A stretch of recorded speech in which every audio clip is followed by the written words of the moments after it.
goddamn button.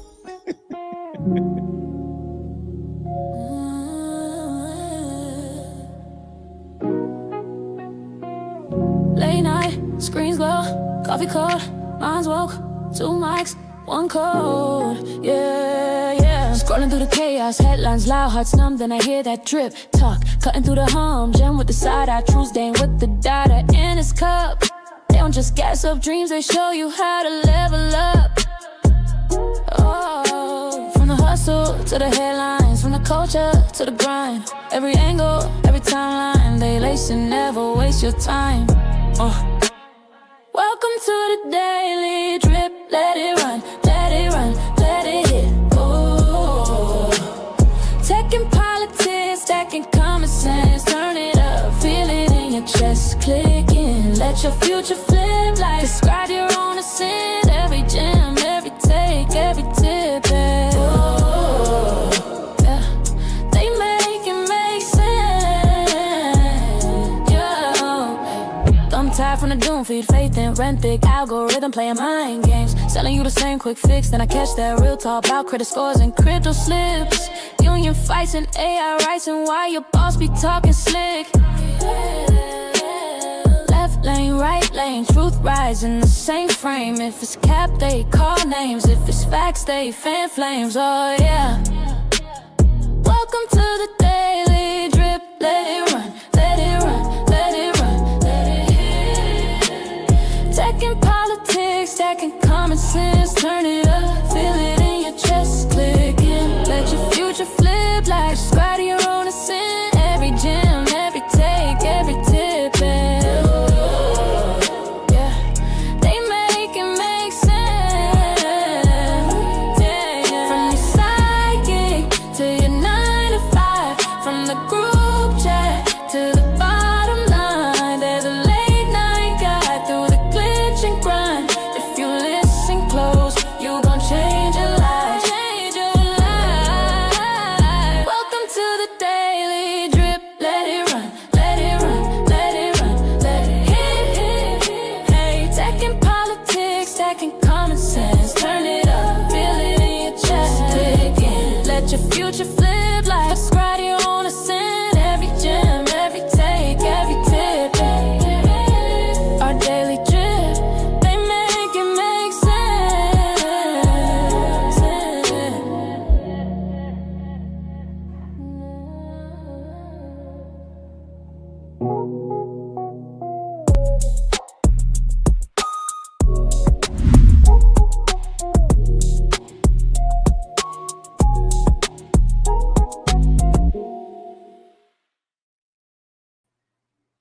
Welcome to our Daily Drip Show. I am your co-host, Jim Jones, in the building. Thank y'all for dripping with us with this late night drip.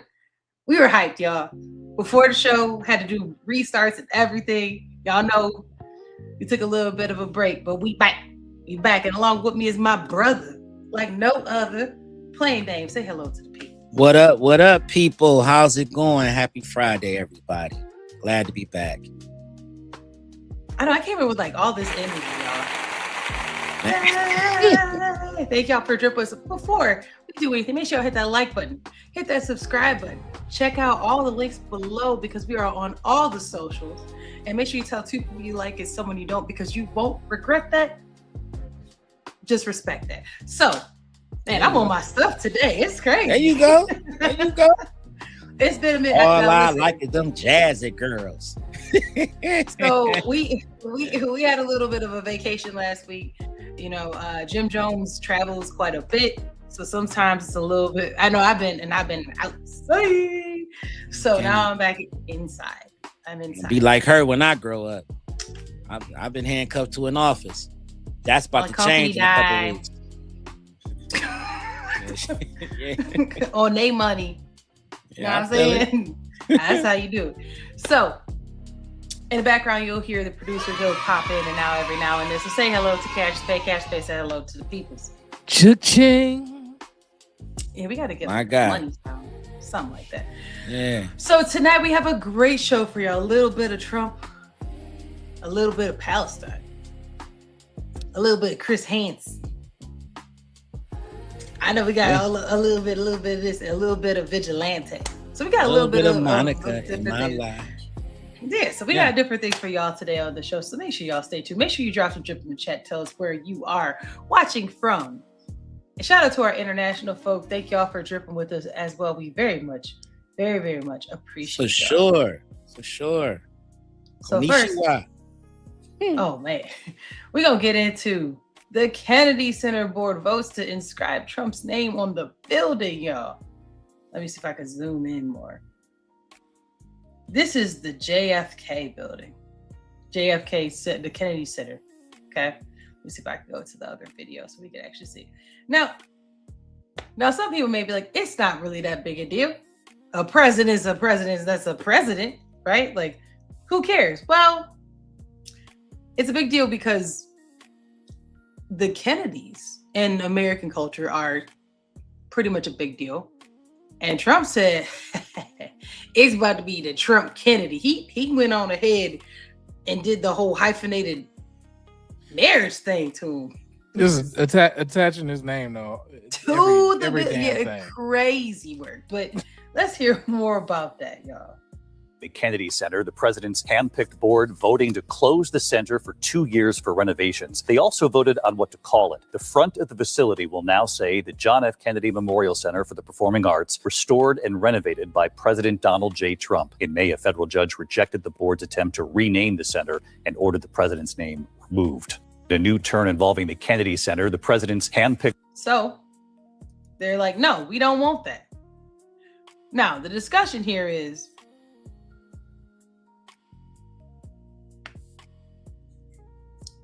is he out of pocket? Now, legally, not out of pocket. As you heard, the board said, no. It's another point they say yes, but at the end of the day, the board makes a decision, which, if I'm not mistaken, Trump sits at the front of that board. Yeah.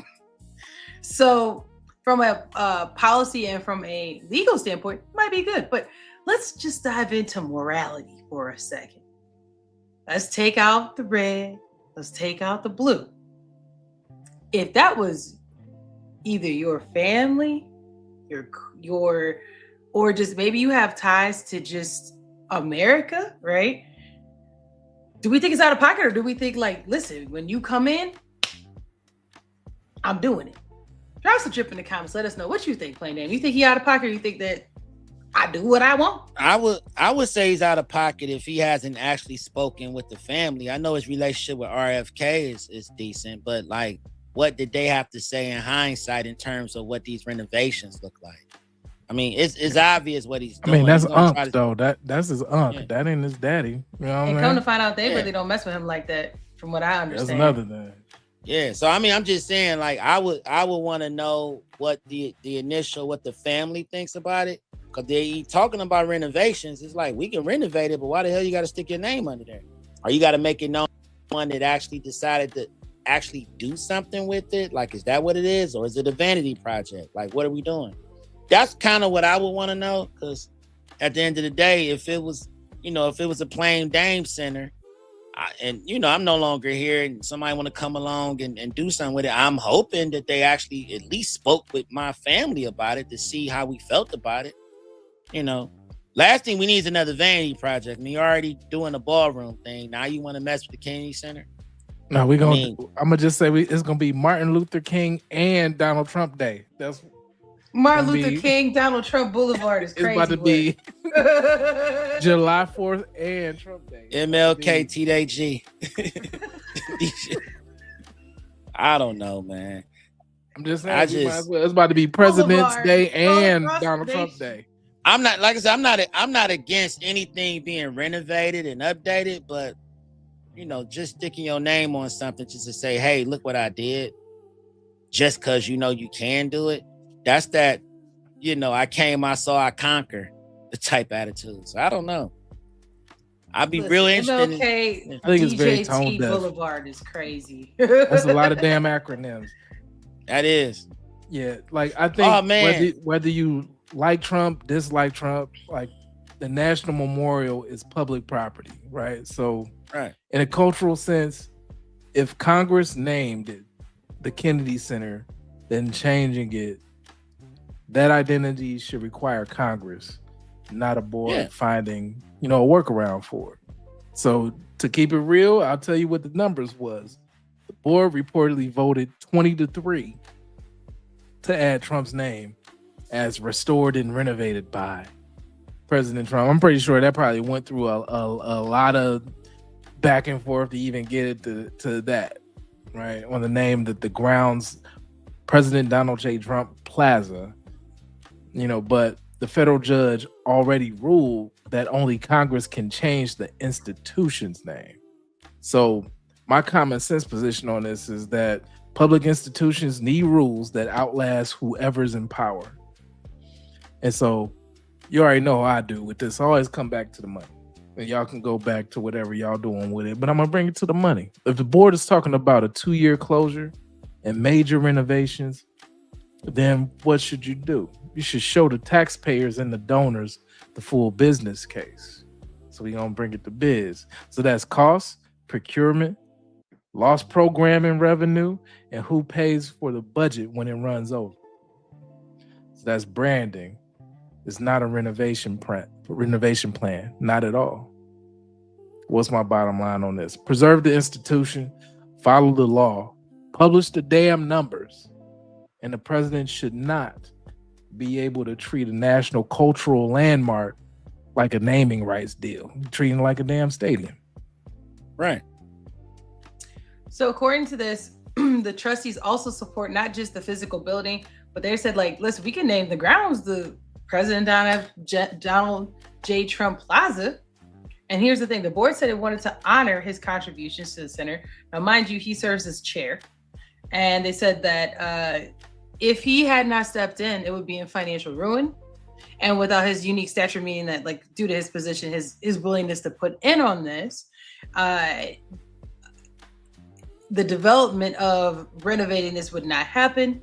And so if it were not for him, this would not happen. Center head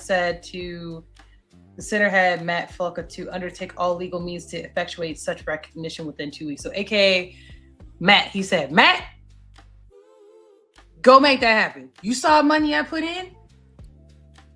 Do that. Matt, you. I mean, that's anybody that puts that's boosters that want to see their kid play basketball. I'm about to say, that's donor hospital shit. You get a wing. A bench. Yeah. To continue, Joyce Betty is tried to sue that the name be removed, and then District Judge Christopher Cooper aligns with what y'all saying. Says that the law makes it clear the center is to be named for President Kennedy. No other person can be memorialized on its front. Congress was so weary of diluting the power of the public dedication to the slain president. It noted that the board could acknowledge private contributions that made it possible, only in the interior of the project, not AKA. That's more bullshit. On the Powered outside, by. Yeah, kind of AKA you can walk up to the building. At the end of the day, the building is still the Kennedy building. When you go in there, like you said, Spider-Man powered by Sony Pictures. Yeah, basically, supported by someone. So, which, if you go to some of these, just colleges, buildings, stuff like this, some place you walk in and they'll have names of families that donated stuff on the ground and so forth. But the building is still not families XYZ 1, 2, 3, 4, 5, 6, 7 building. It's this building is the name of it, and like you said, basically powered by them. So drop some drip in the comments. Y'all think they out of pocket? You think President Trump out of pocket? Or you think that if I put my money in, then baby, I'm doing what I want to do? That's basically what he's saying. That's basically what he's saying. Yeah, and I'm just out of respect. If you sat down and you actually went over what it is that you're trying to do, what the plan is, and like Cash Pay said, make it public. What are the numbers going to look like? What is that going to cost the taxpayers in DC and as a whole? Because it is a public monument. And a lot of people are already not going there. So how much revenue's already been lost? Right. And that's probably the other side of it too. He it's probably a shit show in his eyes in comparison to what it could look like, which I mean, that's fair. If you see there's a way that you can improve it, why not? But we don't have to spray. We don't have to do an engraving of your face on the building. Like, we don't have to do all that shit. If you want to improve something, just do it so it don't look like it's for your own I'm gonna vanity. keep it all the way 1 million. He got way more bigger fish to fry than this. All day. Right. All day. Right. But I see what he's doing. He trying to just stamp shit because he on his way out of here. Yeah. That's all that is. That stamp is invisible ink at this point. Do something that requires that you get a stamp. That's all I'm saying. Well, this ain't finna get him there. This right here ain't finna get him there. But there's a reason why we're bringing up. First, we're gonna talk about inflation, and then I'm gonna tell you what people are doing because they don't like inflation and prices and what's going on in the United States. And I want to get y'all take if you believe this is propaganda or if this is real. So first, let's look at this. Inflation is cooling, but not as much as the headlines suggest. I'm advisor Andy with your daily market wrap up for Thursday, August 13th. The S&P 500 hit another record up 0.6% after producer prices came in flat, better than the 0.2% increase economists expected. The Nasdaq added 0.8%. The Dow finished nearly flat. That reduced expectations for a September Fed rate hike and pushed Treasury yields lower. But here's the thing. Producer prices are still up 4.7% from a year ago. Too high. Inflation is cooling at the margin, but businesses are still dealing with significantly higher costs. Meanwhile, oil fell to about $87 on a massive inventory build, though geopolitical risks have not gone away. Right. The Houthis claimed another drone attack on a Saudi refinery today, a reminder that Middle East supply risks remain. And that's what this means for your wallet? Lower inflation and treasury yields could eventually ease pressure on borrowing costs, but mortgage rates remain elevated, and lower rates could also mean lower yields for savers. Tomorrow, retail sales will tell us something different. Whether consumers are still spending despite higher prices and a softer job market. Lower inflation or stronger spending? Which matters more for your portfolio right now? So I find that interesting. Yes, it costs businesses more to do certain things, right? But people are still going to buy in retail because they still need stuff, which to me is not a very good marker because school just happened for a lot of people or is happening in this next 30 days. Oh, everybody's buying that such big buy. Yeah, they got to buy school supplies, dummy. Like everybody they all got to go. The teachers got to go shop. The parents got to shop. This, like all that stuff. It's not like they separate it out and say, okay, well, we're going to exclude the teachers from this. No, like the money in retail is the money. So that's not a very good indicator, in my opinion, of how people are living because they still have to buy these things to live. We should take out the toilet paper, take out those necessities. Look at like luxury items. That's probably a better gauge. Stuff you didn't need. That would tell you ancillary shit. Oh my goodness. Yeah, but not like toilet paper. They gonna make that shake. I'm just saying they're gonna make that shake. They're gonna make food shake. They're gonna make the school supplies shake. Like those are things that. And then the other thing is these businesses are like, oh, everything costs so much.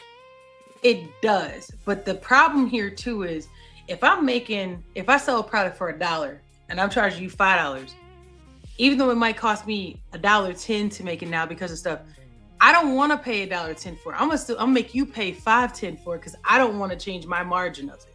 Yeah, right. That's happening too. So don't make it seem like, oh, I've done everything I could. No, you didn't. Because and then people passing on those tariffs. No. All of that. Make your stuff. You eat that $1.10 and keep your price at $5. The price of the brick been low. They still selling it for way higher. COVID was a moneymaker, and people don't want to get away from the millions that was made during that period. They not shying away from it. Oh, let's drop it down 50 cents. When they could drop it down, $10 if they wanted to. Same thing. As soon as we seen there was some issues going on in the Middle East, all of a sudden everything costs more as far as oil. But we sitting here on $78 a barrel fucking crude oil. It's not costing nobody any more money than it already cost you, but you just shot shit up because you wanted to make a profit. Because I can, man. Run it up, run that money. Welcome to the free market. So inflation, prices, money. So what we getting at is this: lower inflation is not the same as prices coming down. So if your grocery bill went from $100 to $110, then to $113, and we say the inflation rate slowed, but you're still paying $13 more. Right. All right. So the American household debt was about 18 trillion in Q2. But credit card balances climbed roughly about 1.26 trillion. So people say that they still just spending money. And it's not the same because, you know, some people are spending on things that probably shouldn't even be financed. So you're not really funding like a general like finance sense. So like Klarna, y'all know how you know what? I wonder how much exactly. I wonder how much school supplies doing that on groceries and necessities and shit you need now.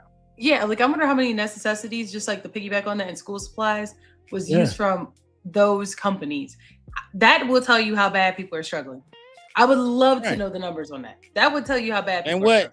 And all people are doing is just going to places like Amazon. There you go. To where they can actually just order the shit for a reduced rate and make them even richer because they getting it for pennies on the dollar. And he like, hey, I've already made, I'm gonna make my money anyway, so it don't matter if I slash prices or not. All I'm really doing is just putting some other people under my place right here to sell their shit, and I'm gonna make the money anyway. So I'm not tripping. So people just getting savvier with how they spend their money. People are not just doing the dumb shit we used to do. We go out and just blindly spend $70 on school supplies. That's just not happening. But unfortunately, and you bring up a good point, but who pays for that for real? That's the small businesses. Yeah. And around here, small businesses matter because everybody can't work for Amazon. So that stretched customer, they delay services, they start trading down and going to the you see higher income people going to the Walmarts, going to the Aldi's. Yeah, they said at the McDonald's, for example, like not to give anybody promo, but they were saying like McDonald's, like if you just next time you go buy fast food, McDonald's, Wendy's, whoever, just look at who the drive-through. Yeah, you gonna see Audis, you gonna see Cadillacs, baby. You about to see BMWs. You would have never seen like new ones. Yeah, so that's the trade down that we're talking about. That leads to the shop discounts, and then what's next? The cut of subscriptions go first. So the economy took, the economy might look okay at the macro level, so we're gonna do that. But households and small businesses feel squeezed at the street level, and that's really what we're talking about. Exactly. So the economy is improving for regular people, but only when pay grows faster than the essentials. And people don't have to borrow to maintain a normal life. And that's where we're at now. It's reality meeting the road. And that's where a lot of people are understanding where they're voting with their pockets. Whether you left, right, or center, now you're voting with your pockets. Well, here's another one. Now people say, I'm finna get up out of here. I'm getting out of here. So let's learn a little bit about the people who quote getting out of here, y'all. The point of having a gun is not having to use it. The same goes for second citizenship. It's just for the sake of sleeping better at night. If you're not actually relocating, well, optimize your family's safety and security before you need it, and then hopefully you'll never need it. Like right now, we're born into this monopoly of one government over you, right? You're born into one passport. You didn't ask for it. It's really hard to shop around and get any other citizenships. There's no free market of nation state service providers. But once we all start playing this game of flag theory, game of jurisdictional arbitrage, the nation states will have to compete for its citizens, the fruits of our labor, etc. Just like with the gold card, America positioned itself in a way that, look, the business is here, the markets are here. If you want to come and build here, hey, and you're welcome. Like El Salvador is a great example of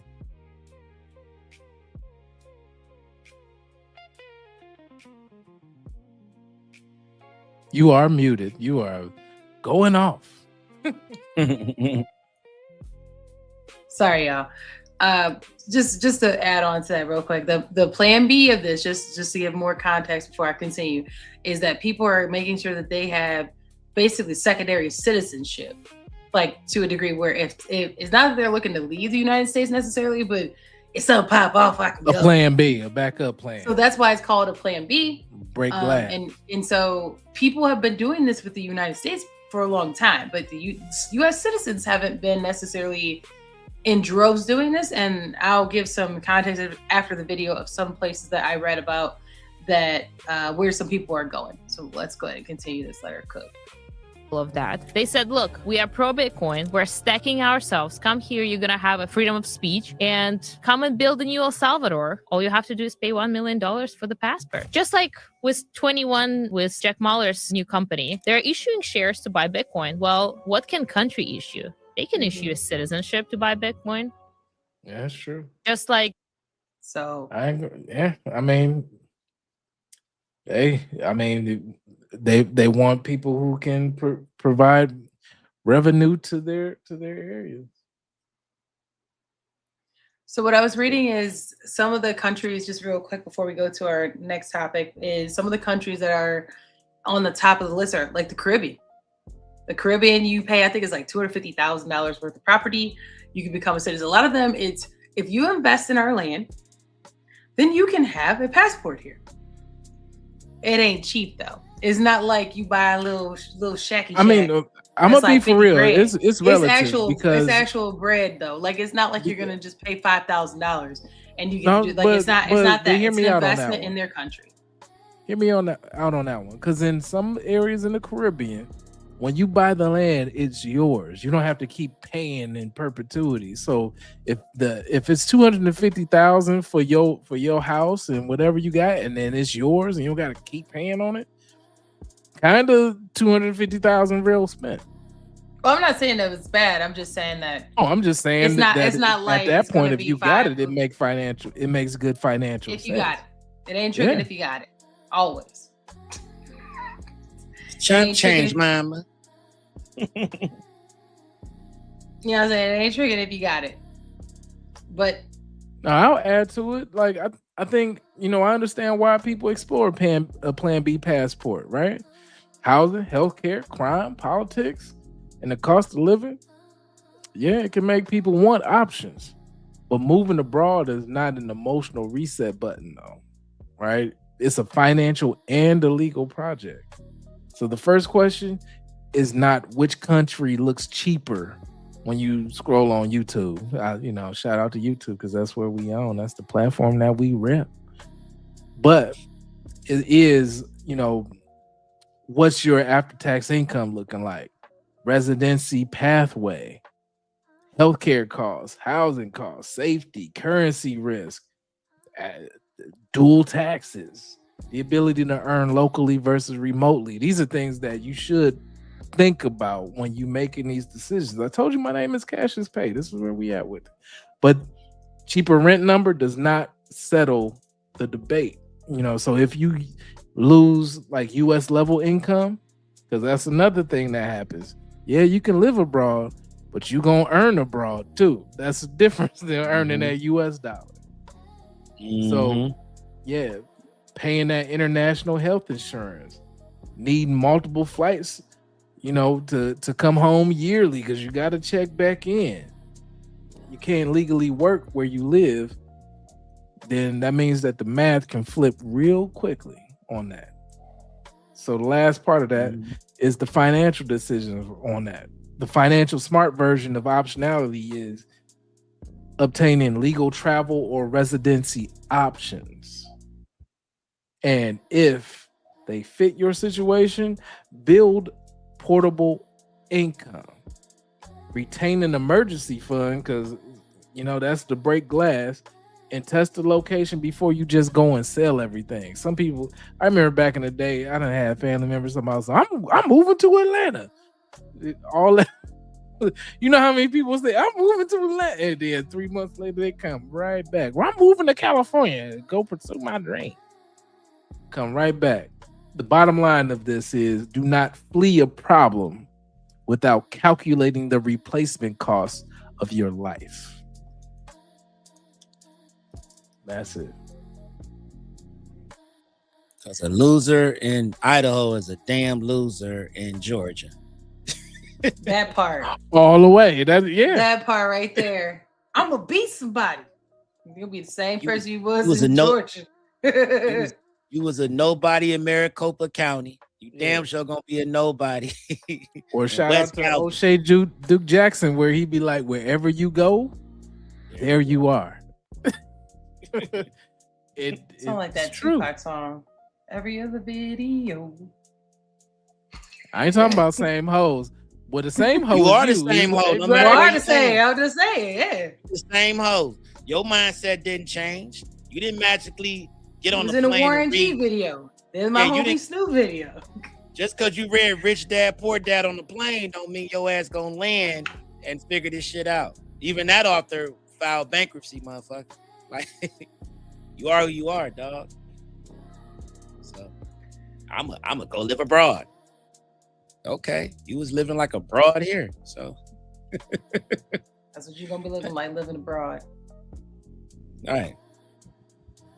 Talk about that cold hit different. That cold be hitting different. I'm going from California to Europe. Oh, okay. Yeah. Okay. I'm starting to think it's me. That's the conversation a year from now. I'm starting to think it's me. It's just bad. No, your decisions are bad.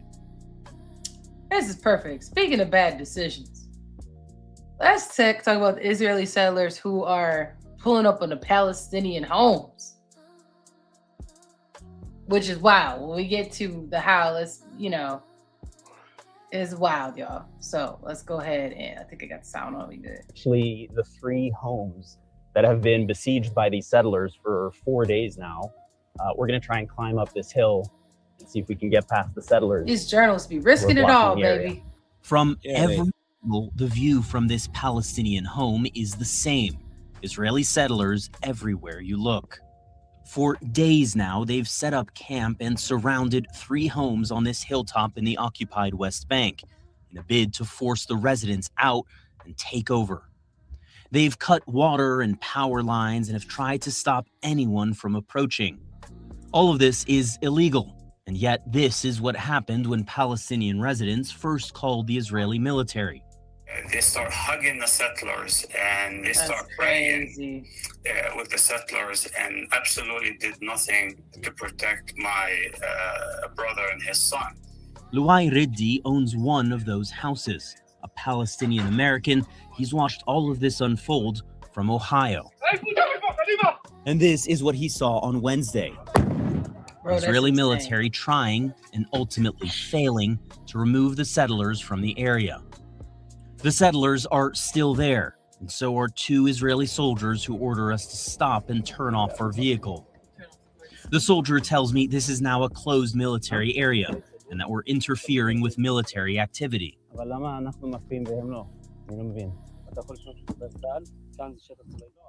IDF spokesperson said the order does apply to the settlers, but it's clearly not being enforced. They're telling us that it's a closed military zone, that we're not allowed to be here. But at the same time, we're seeing multiple Israeli settlers who are here, who are not being made to leave, and who are continuing to block the access to these homes. Down the hill, we call Luai's brother, Kusai, who's been staying in his home. Kusai, how are you doing? Do you still have supplies? The food I have is going to run out in 2 to 3 days. Beyond that, I have no food, nothing, he says. But at the same time, even if I run out of food, I will not leave the house. Yeah, you can't get out the house. The Israeli military says it is stepping up its efforts to rout the settlers, deploying an infantry battalion to the area to, quote, protect the residents and maintain security. So these are actually the 3 homes that have been besieged by these settlers for 4 days now. Drop some drip in the comments. Y'all think that y'all think that this is a fair view? Do you think that it's still considered violent? I'm not seeing anybody actually pulling up on nobody, but they don't have, from my understanding, they don't have weapons like we do in America, where I mean, you pull up to the wrong house and you get sprayed down. You know what I'm saying? Right. But they got rocks and stones, and they be stoning people and hitting them with rocks and everything else. And it just seems like, I don't know how those people would even defend themselves at this point. It will bequeath you to just, maybe there's a drone business where you go and send your drone out and they stock you up and you bring your drone back to the house. Sounds like a decent business to me. Almost like they used to do, was it like the owl carriers back in the day, where they send the owl out with the letter or whatever and bring it back? Because to me that's insane. So here's the question: what responsibility does the Israeli government have for this, and where should the line be drawn between protesting, intimidation, and violence? What do y'all think? All right. So I started off. Let's call it what it is, right? Settler violence against Palestinians, not just a few random clips online or isolated bad actors. The UN documented 38 settler-related attacks in a single week involving Palestinian casualties, property damage, or even both. Reporting that's based on Israeli security data showed serious nationalist crimes incidents up 63% in the first half of 2026. So that's 660 incidents versus 405 the year before. These things can be looked up. So when people torch homes, attack farmers, destroy olive groves, and I love me some olives, gonna make my olive oil go sky high, block access, and especially like to the villages themselves, or intimidate families off land, that is not a protest. It's violence being used to change facts on the ground. So we're gonna keep it all the way real here. We centered, and all of this is not even America first. When I'm just gonna keep it 1,000, I keep it $1 with y'all. I'm about America. This ain't America first. Even having this kind of, type of thing going on. But the Israeli government is not responsible for every individual's act. So I'm gonna say that. But it is responsible for what it permits, though, and what it prevents, though, and what it investigates, though, and what it prosecutes, though.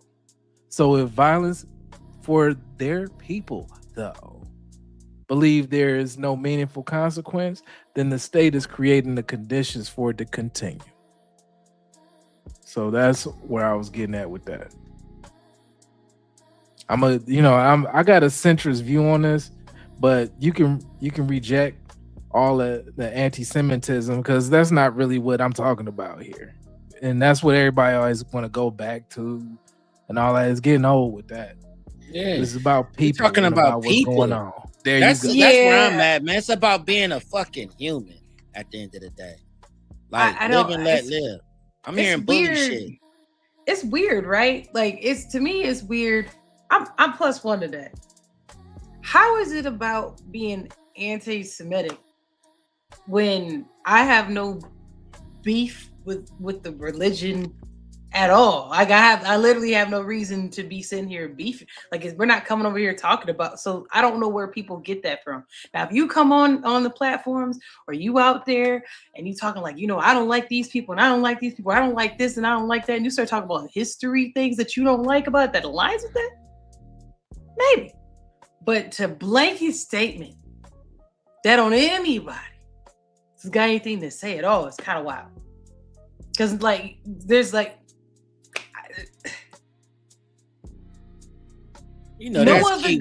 other group can really just pull up and be like, they just don't like that. You would tell them, what proof do you have? What happened, right? Like, what happened? Because I think most people want to mediate. You know what I'm saying? Like, most people want to mediate. So yeah, +1 on that. Like, it agreed on that. At the end of the day, though, I didn't hear nothing about them people coming outside with weapons, or, coming out beating their kids, doing violent acts, saying anything against the government, or none of that. The people pulling up on them and being like, you better not come out this house. I don't understand that. Keep it all the way I just don't real. understand This is my bottom line on it. Like, regardless of whatever everybody think, feel, breathe, and see, Palestinians do deserve safety. They deserve some dignity. They deserve protection from this settler situation and all that violence. And there's no contradiction to that. Because we talking about people. That's it. And again, I'm talking about America first. So to be applying to any of this, any of my resources, any of my time, any of my brain power or anything is, to me, we still at a loss, because that is a different situation in a different space and place and time that I don't want to apply any of my resources to. If y'all gonna do whatever y'all you do, talking about how America's that's what funding. y'all do. Okay, so you're saying that America's funding, even indirectly, this is where you're indirect. With that. Okay. Yeah. Okay. Because again, I'm still about you America. You don't first. think so? You don't think we fund them indirectly, or you agree? We fund the shit out of a lot of trash. I mean, let's just put it out there. But the bottom line is that there is no justification of treating a person inhumanely because you have a belief that they religiously don't fuck with you for whatever reason or not. Like, you don't know how a person feel until you actually sit down and talk to them. I ain't about to pull up to somebody. Plain thing. How do you identify? How do you identify? Do you identify as conservative or liberal? Shit, these days it depends on the situation. I could lean either way. I ain't no one way with this shit. I think there's a whole lot of independent going on. Let me highlight this, because I just was recently, I don't want to say I was invited to attack y'all, but I was a guest panelist at a conversation that took place last Sunday, and they had the wrong idea about playing Dane, y'all. Short story time, boom. I got invited to this conversation, which I'm very happy about. It was great, nice dialogue. I don't want to shout nobody out because I know people have jobs and they're in corporate, whatever. But bottom line is that I got invited because I was viewed as a Trumper. And to me, that's just the same as what they're doing with the Palestinians. They putting these labels on people based on whatever. Because they live in a certain region, they have to hate another certain person, which is trash, right? And I'm like, let me correct folks. I'm not one way all day. I'm not one way all day.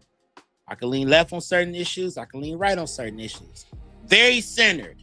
There you go. I think at some point I had to explain that to my homies. I'm like, I'm very centered, guys. I'm really not. I'm from the hood. I was never blood Crip. I was always in the center, like, well, shit, they might have a point over here on certain things. But you did experience free lunch. You did experience some of these programs that are leftist, right? Like stuff like that.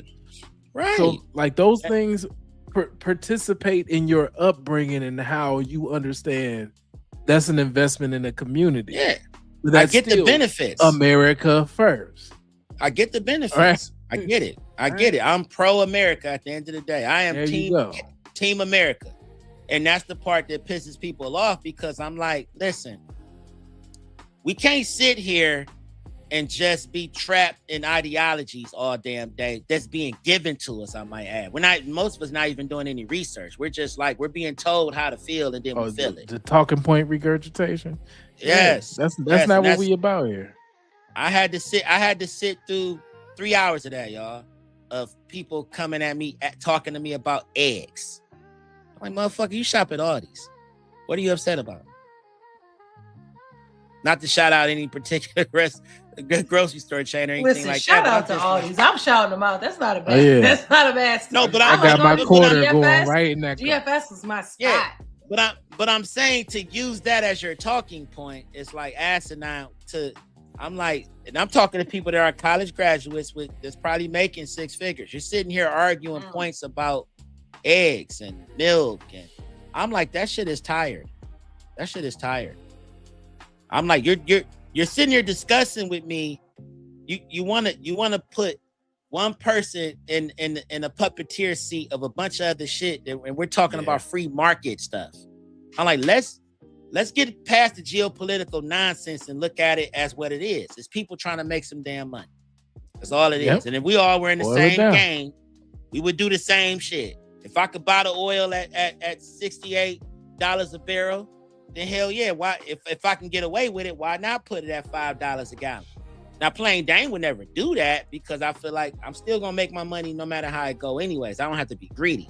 But there's certain corporations that want to pay their CEOs a certain amount, want to pay everybody up under them a certain amount. So they are forced to say, fuck it, we're going to inflate the pricing to make sure our profit margins get met. I understand that. Been working in corporate for years. I get it.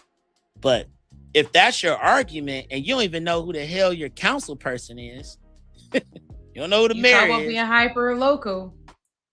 I'm fixated on that because I'm like, if you can go outside and there's a big ass pothole in the middle of the street and you talking about some F Trump, you already done lost the game, my G.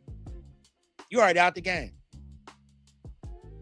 I'm like, you don't even know who to call.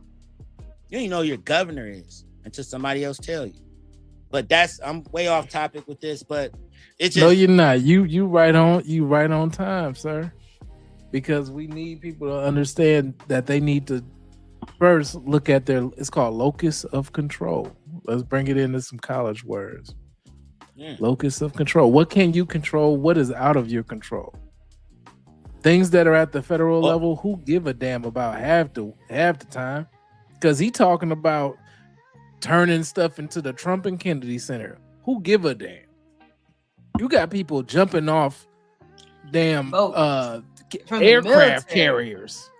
You got people jumping off aircraft carriers. The Navy. Way bigger problems. You got cities that's being declared purge sites because they're so underfunded. They don't even have enough policemen to actually service any 911 calls. They're telling you to call a different county to get help.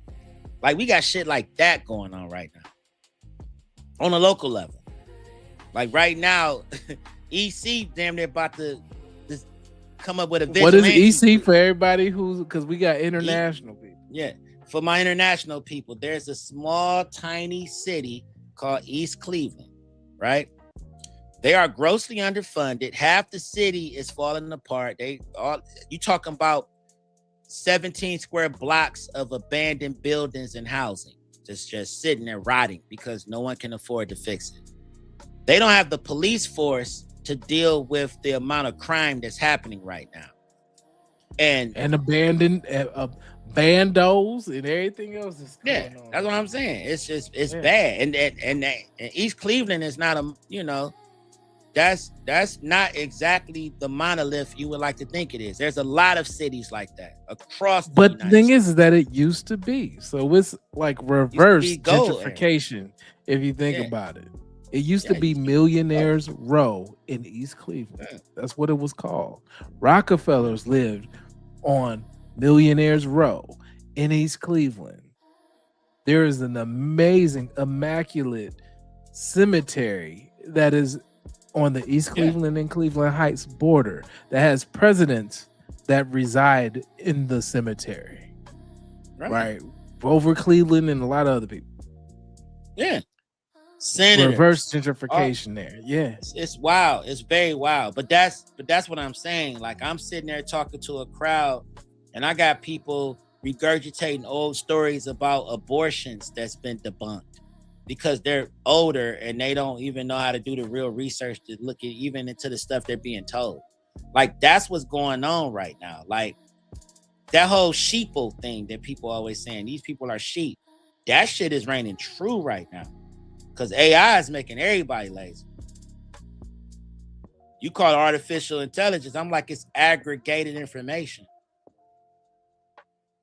Bunch of motherfuckers asking the same questions and getting some of the same answers, and then that's just the answer. No deeper discussion beyond that. But people are actually getting college degrees off that shit now. So it's like, it's kind of hard to argue with the usage of it. Ooh, you bring in a very good point about artificial intelligence and people's trust in it and all of that. So yeah, Do Yeah, yours is what the kids say. Do your own research, please. Yeah. Well, Right. This is a good segue, y'all. Because we gonna talk about the jobs. Let's talk about the jobs, y'all. Now, we were talking about President Trump and America and what's going on in America. And in July, the U.S. economy lost 23,000 jobs. That's a lot. So let's hear a little bit about it. And then I'm going to give you a little story and then we'll talk a little more about it. We are learning that the U.S. economy lost 23,000 jobs in July. The unemployment rate also dropped to 4.1%. Our economy experts are here to break this down for us. We've got NBC News Chief Business Correspondent Christine Romans, as well as Investopedia's editor and Chief Business Editor of People Inc., Caleb Silver. Good morning to both of you. We always love when you join us. Christine, I will start with you at just what this means. I mean, it's not what we were expecting. The forecast was to add 83,000 or so jobs rather than lose 23,000. It's surprise weakness in the job market. And if you think over the last year, you've got average job creation of about 34,000. So this is a reversal of what has already been a pretty lukewarm performance overall on average. And then you look at revisions here. The data scientists went back. Let's look at this. Boom. Is it big enough y'all can see? Yeah, I can see everything. Okay. I'll put us on the side over here. There we go. Car real big, graph real big, everything big. We can see it real big. So look at that. Jobs added. They estimated 83,000. Negative 23,000. So that's gonna go back and eventually revise all this shit. These are shit numbers because they fired the people that was supposed to be providing numbers. Like, let's not forget that. And remember, y'all, this is the thing people don't talk about with unemployment and with the jobs. There's two aspects. One, all them layoffs they did. If you look at how this is going, layoffs were heavy in, I think it was like March the year before. So that would queue you up around August to have to file unemployment. The other wave was like May. So that would queue you up for unemployment in October, because a lot of these companies were giving people, packages or whatever it is. So they didn't have to do actual unemployment until the money ran out. So some people packages might be 30 days, 60 days, 90 days, 6 months, whatever it may be. But when that runs out, they're not even eligible for unemployment until that is done, right? So think about when the layoffs stuff actually hit. And when we're talking about jobs, unemployment rates, and then jobs added or taken away. Now, February, let's look at that. If you remember, we think way back, there was a bunch of layoffs that happened in October, November, and December. That queues up about right there. They're just trickling this shit in. That's all that this really is. And then other people are falling off that have applied and now have fallen out of being eligible for unemployment. That's really all of this is per state.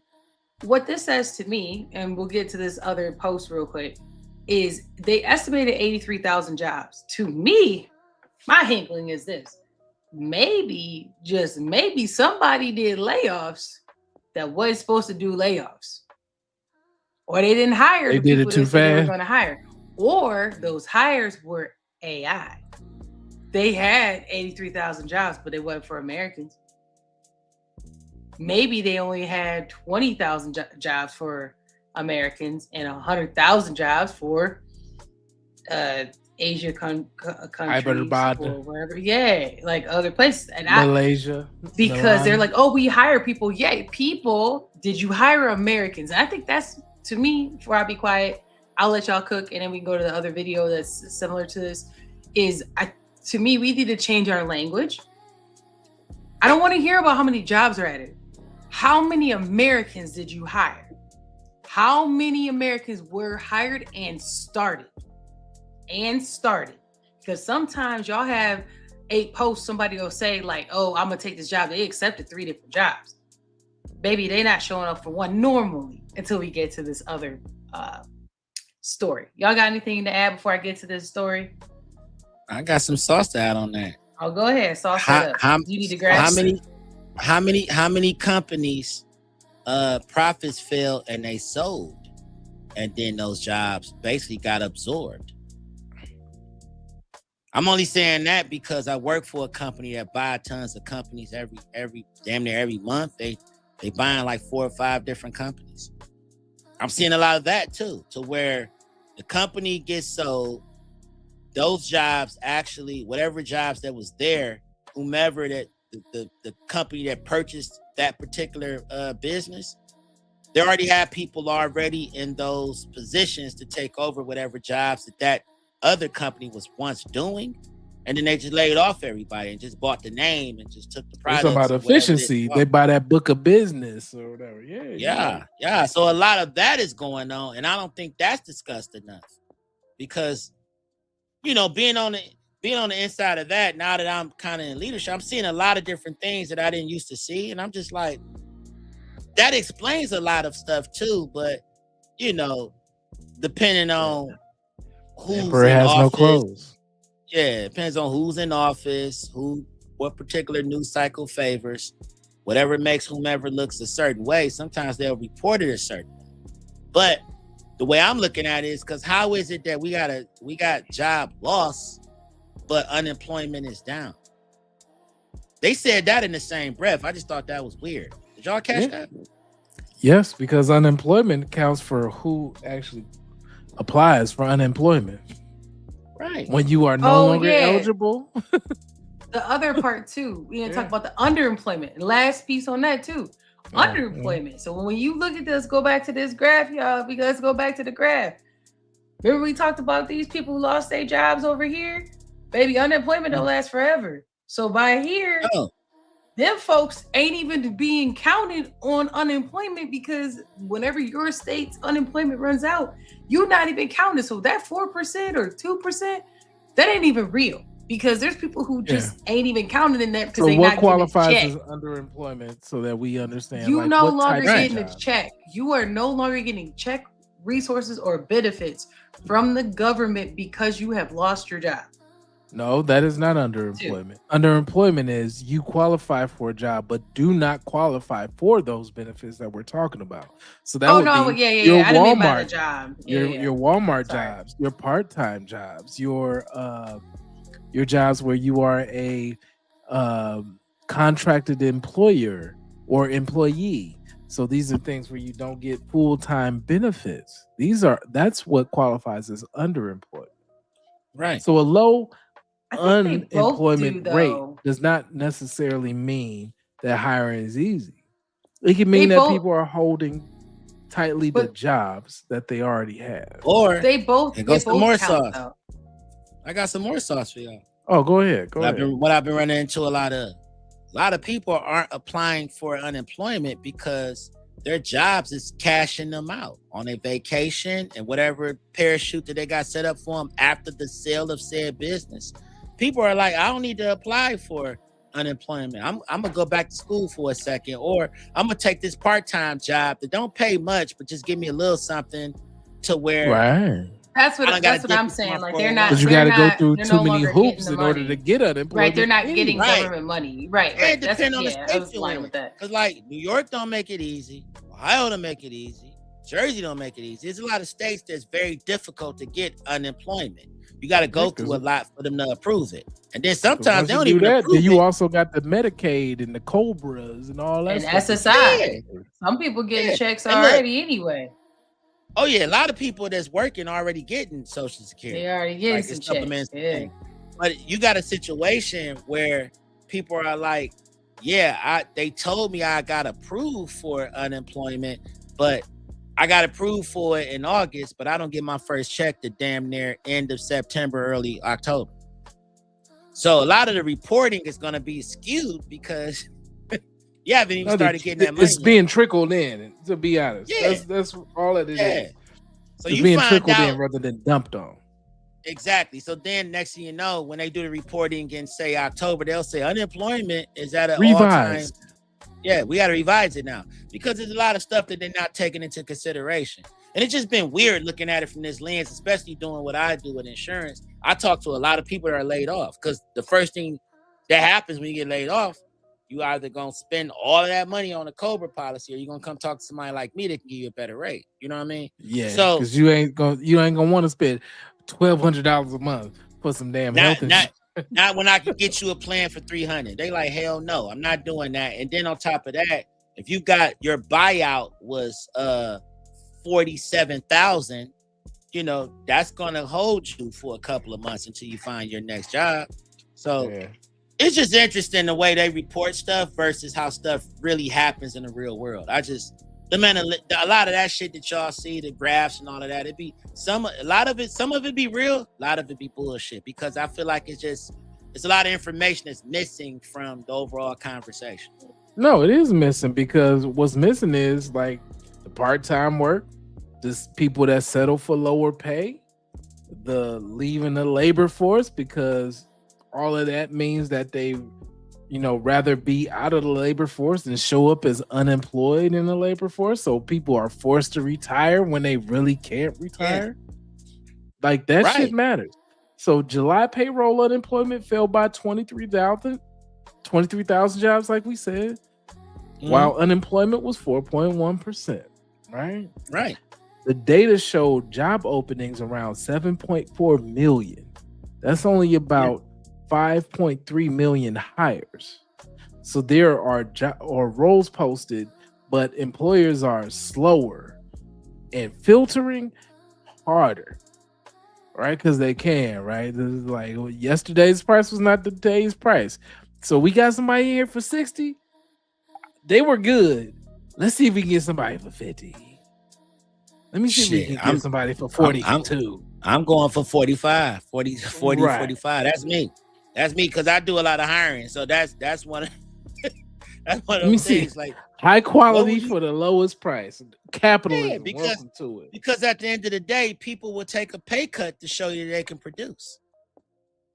That's just the reality of what's going on right now. I'll take a pay cut to show you that I can actually do this shit. Now, once I do this shit, don't be upset if I ask for that raise. You know what I mean? Because where I'm at, I'm supposed to be making this. So you get a lot of that. And then mix that in with how many people are at Medicare age and Social Security age that's being walked to that door and handed their boxes and pushed out into the world. It's a lot of that going on where people are like, hey. Well, people also used to retire at like 52, 55. Doing that shit. They can't do that no more. Now. They ain't doing that shit now. So now I got people that's sitting there getting their Medicare Part A's, Part B's while in the job, plus having the job coverage. And then once that business get purchased, or they like forcing them to basically say, hey, we're restructuring, them people are getting Social Security checks for like $2,200, $1,900. And then if they married, the spouse is getting that. Now, if you smart and you budget right, you might could make that work. Plus your occasional pull 11,000 out of your 401k for certain things you need to handle. Because you over a certain age. Yeah, you eating that dinner. Penalty. The romantic dinner is Denny's. Yes, y'all saving a lot of money right now. So y'all chilling, and you might go ahead and get you a little part-time job at Piccadilly, the little grocery store up the street, just to have something to do for like 4 hours, 5 hours out of the day because your wife getting on your nerves. And y'all living fine. You're okay. You know what I mean? Yeah. So and that's also because you more than likely have paid into your 30-year mortgage. You only got a few years left. That's the other part. Or it's paid off. It's all the way paid off usually. Yeah. At this point, because you grew up in the era where rates were 2% and 3%. Right. Or you sold said house. You sold it to your son. You had him take it, buy it off your hands so it can stay in the family. And then you went and got a rent-controlled apartment because you're older. Even though you sitting on about 60. 3 or 3 million. Because with everything all together, 401ks and such. Yeah, your rent 480, but they not looking at what you got in the bank. They looking at what you're bringing in. That's the cheat sheet that I'm noticing a lot of New Yorkers are doing right now. Rent control. Yeah. All right. So what I'll say is this: like, employers don't need to conduct mass layoffs to create a difficult labor market. They just need to freeze the backfills, right? Delay the approvals, switch the hiring cycles, insist on more experience, right? Because you're getting higher quality for that lower pay. And then make one person that's already in a job cover 2 jobs. That's what's going on right now. So we talk about wax and wane. I always say once the market shifts, just recognize it and make everybody pay what they owe. So the skills angle is real, but it cannot be used to blame every worker. The responsible question is this: are companies training for the skills they say they need? That's what I'm about to say. And our applicants building proof that they need to create revenue, save costs, manage risk, or improve operations. The job market is not dead, especially for people with skills. If you got skills, they calling you. They still calling. Just know this. I got skills. I got skills that goes across various industries, and so I'm always in position. But the job market is not dead, but it has become less forgiving, though. Right. So the best protection of a career is leverage before you need it. So set yourself up for success. I love that you said that, my brother, because that was the conversation I had today. I'm like, a lot of people want more, but have no leverage to even ask for more. Like your skills have not spoken for themselves because you've been asleep, in terms of what you can do. You quit it ages ago. And somebody like myself pay attention. So yeah, that other person over there, they may not be able to produce like you, but you haven't even fully shown how you can produce because you can do way more than what you're doing. But I'm going to go get homeboy over there that's coachable or homegirl that's coachable that I could bring up to a speed that can do way better than what you're doing right now because they're actually willing to listen and actually show what they have. And then they'll be in position to ask for more money later. A lot of us don't even want to work. And that's the biggest problem. We're so entitled these days, And I'm gonna stop, y'all. That's my C-suite conversation right there. But I'm just from that viewpoint. But it's just like, if you want to work, you're gonna make some money. A plumber that advertises and all he walks around with is a damn plunger in his hand. I bet you he have all the damn business if they see him and he's visible. I'll leave it at that. Perfect segue. Because we're going to talk about this real quickly. Y'all remember we talked about that lady? Y'all remember we talked about that lady who had the 3 jobs and she was getting paid and she was doing them efficiently, had great reviews from all the companies? Well, now we got a guy who did some across international borders type stuff. He got arrested. Multiple jobs is not illegal. The problem why he got in trouble is the way he got the jobs. Fraud, false information, misuse of confidential information, trade secrets, and what they consider conduct. Yeah, so he's expecting. He had enough money to get out, though. I ain't. He posted bail. He took penitentiary chances. 11 comments jobs. Is crazy. Damn. Someone said, "I can't find one remote job. Better yet, 11." Yeah, that's because his resume better. I'm gonna give you real. His resume better. That's why he can do that. He knows what the target is. He knows what people need. He probably got the pipeline. Probably just say, they got other people interviewing for him, and then he slip into position. But if the allegation is accurate, holding on to 11 jobs and making close to $1 million is not a productivity story. It's a risk management story for companies that are involved. Mm-hmm. Yeah. So the question right here is simple, though. Are employers paying for measurable deliverables and getting them? Or were they paying for time, access, and availability? That is the person that could and that's really what a person could realistically provide. So remote work in this sense, and that's why people talking about why they want people to come back to the office, because of shit like this. Shit like this. Come on, my guy. Remote work did Why would you not put that create in dishonesty. No, I'm just gonna keep it real. No, but I'm that's looking at this. That's What the are lazy person trade approach. secrets, bro? What are trade Why? secrets? Oh my gosh. Okay, never mind. Who gonna tell you that shit? Shut up. Remote work did not create the dishonesty here, but it does expose the weak management. That's what I want to get to. The weak That's what it management is. of this. Yeah. So if what one should I employee- can't tell you? Yeah. So one employee can hold multiple full-time jobs for an extended period of time without direction. The organization may not have clear output metrics, access controls, or manager oversight. And I will stick to that when I say manager oversight, because you got a lot of managers that are just sending it in. They're just checking off boxes. They don't even manage people. That's what And I'm saying. that's Managing the conflict people of is a lost interest. art. It's a lost you go. art, man. It's a lost At the art. same Either time, oh, go ahead, man. You got I'm it. just gonna say from speaking from that position that I'm in now, it's like Yes, sir. everybody wants to fire you when you don't do shit, but no one wants to coach you to get you to where you need to be. And a lot of that is actually really monitoring how you moving. A lot of, like a guy like this person, right? He probably was a professional temp. Now, what I mean by that is companies tend to bring on temps, right? Now, if you smart, your average temp probably works maybe 5 hours a day, right? If you're doing your trainings. What's to stop that person from doing 3 different jobs, 3 different trainings at 3 different shifts? What's to stop a person from doing that?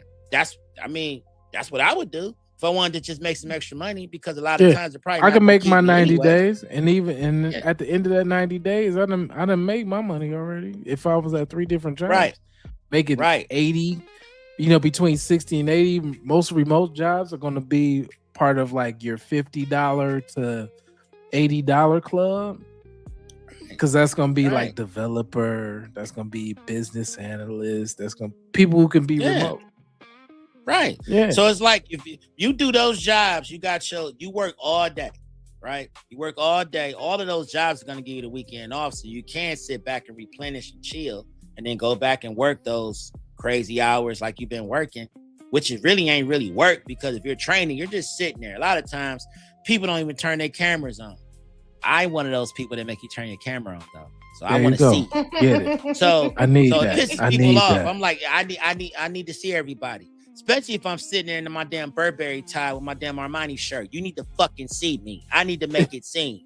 I need to see you. You need to see me, because it's a culture thing. I need to know you even fit in with what we're trying to do over here. So that's We just making me. money. So There you go. you're not gonna get it off on me. Not gonna get it off on me. You got some people that have multiple computers set up, because guess what? These companies, they're gonna send you all these different packages, different docking stations. All you gotta do is set that shit up in different ways. They can run all off the same Wi-Fi. That's the reason why And people got 9 monitor setups and 12 monitor setups. They be just sitting in meetings half the damn time. And at the same time, companies can't demand your exclusivity while paying below market wages. That's the other issue that we running into. That's the other part. Offering little job security. That's the other piece. And then treating workers like they're dispensable. Guess what? That means it's going to be 2 conflicting places. So you got somebody saying F you. Guess what? The other side is going to say F you too. Both sides in a need different way. Transparent agreement.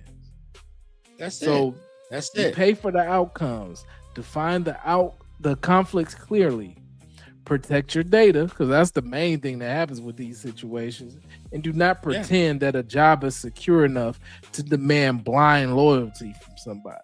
If the employer will not offer reciprocal stability, you can't say, I'm gonna pay you, the lowest rate that I can get, and I need you to make sure that you're online. I need you to make sure that you're here on time. Like you didn't pay for on time. You didn't pay for online. You didn't pay for this time and expect all that. Yeah, you know how many people I done seen do 2 and 3 jobs? I done had somebody on the team that I was on like, look, I'm working this one now. I was like, I know how much you getting paid, dog. So you know what? As long as it don't affect what we got going on here, rock out. I did not hear what you got going on. I'm not one of them snitch types. If you able to produce in 2, then go ahead and get them 2, because 2s and fuse come with the fuse, and one time you might burn out, right? Because at some point it might be too much. But I didn't hear that. You make your money how you need to make it, but when I need you, I need you. If People you can love produce, me. then it's fine.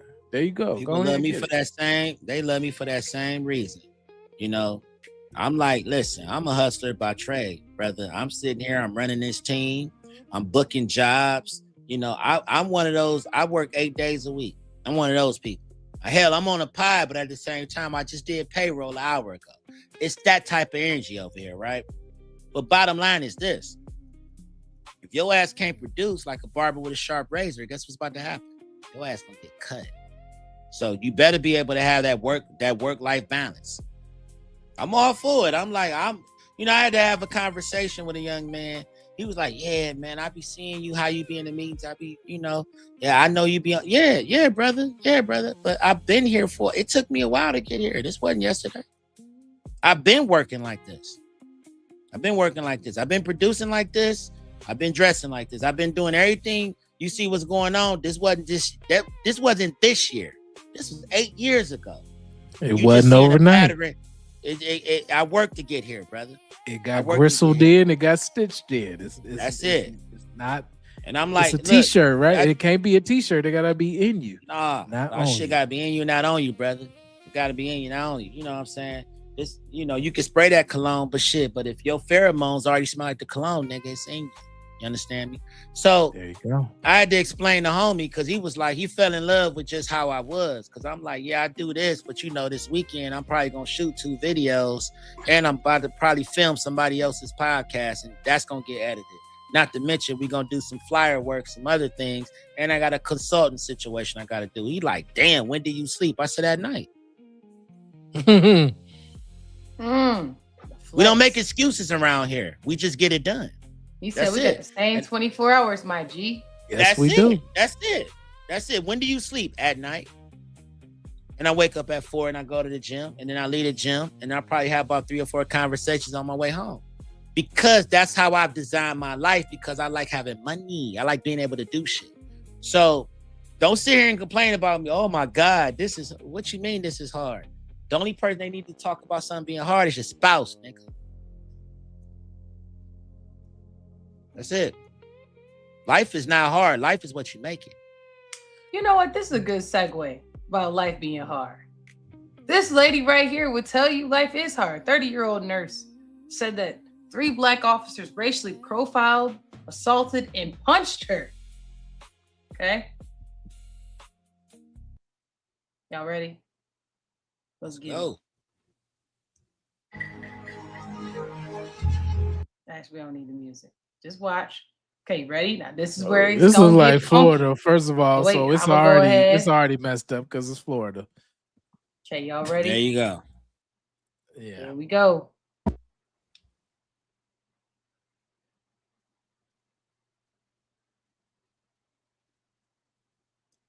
Oh, she hit him with the backhand. Crazy.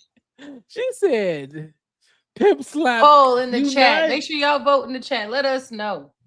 Is this justified? What do you think that this was? We justified.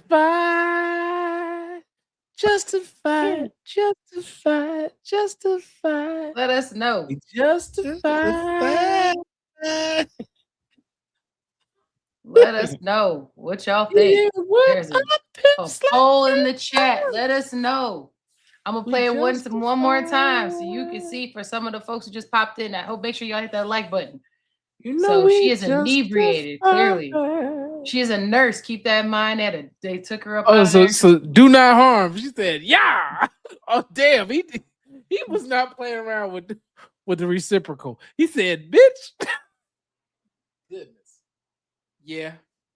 Now, first of all, they had a whole bunch of officers for this one drunk person. That's a lot of officers. That's a lot of officers. Yeah. For one drunk lady. She ain't even that big. It ain't like she's 6 feet.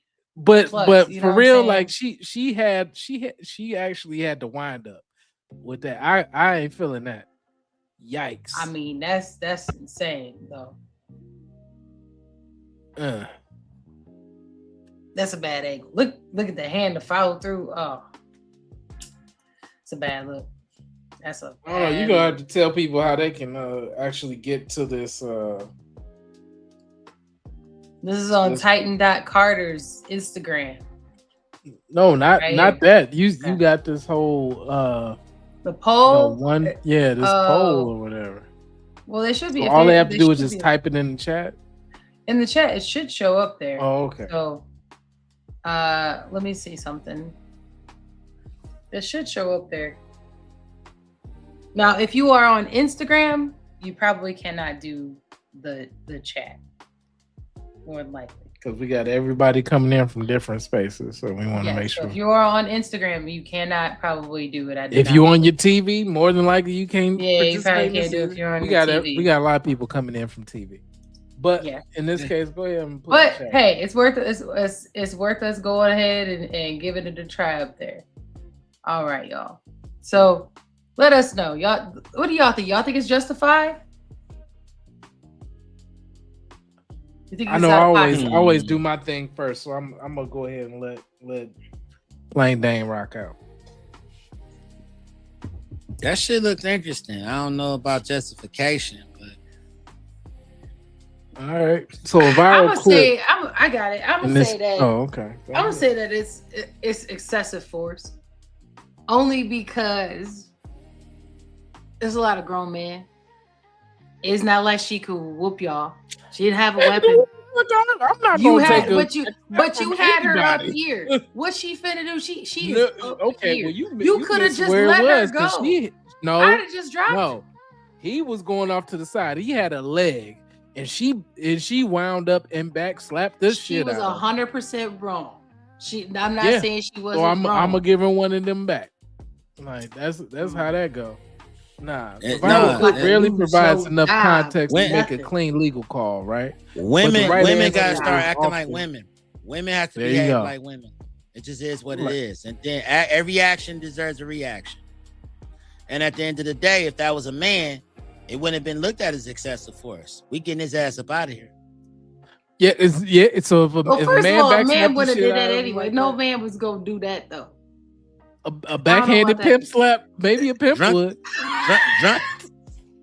Drunk enough and angry enough, shit happens. I don't know about that. I'm just being honest.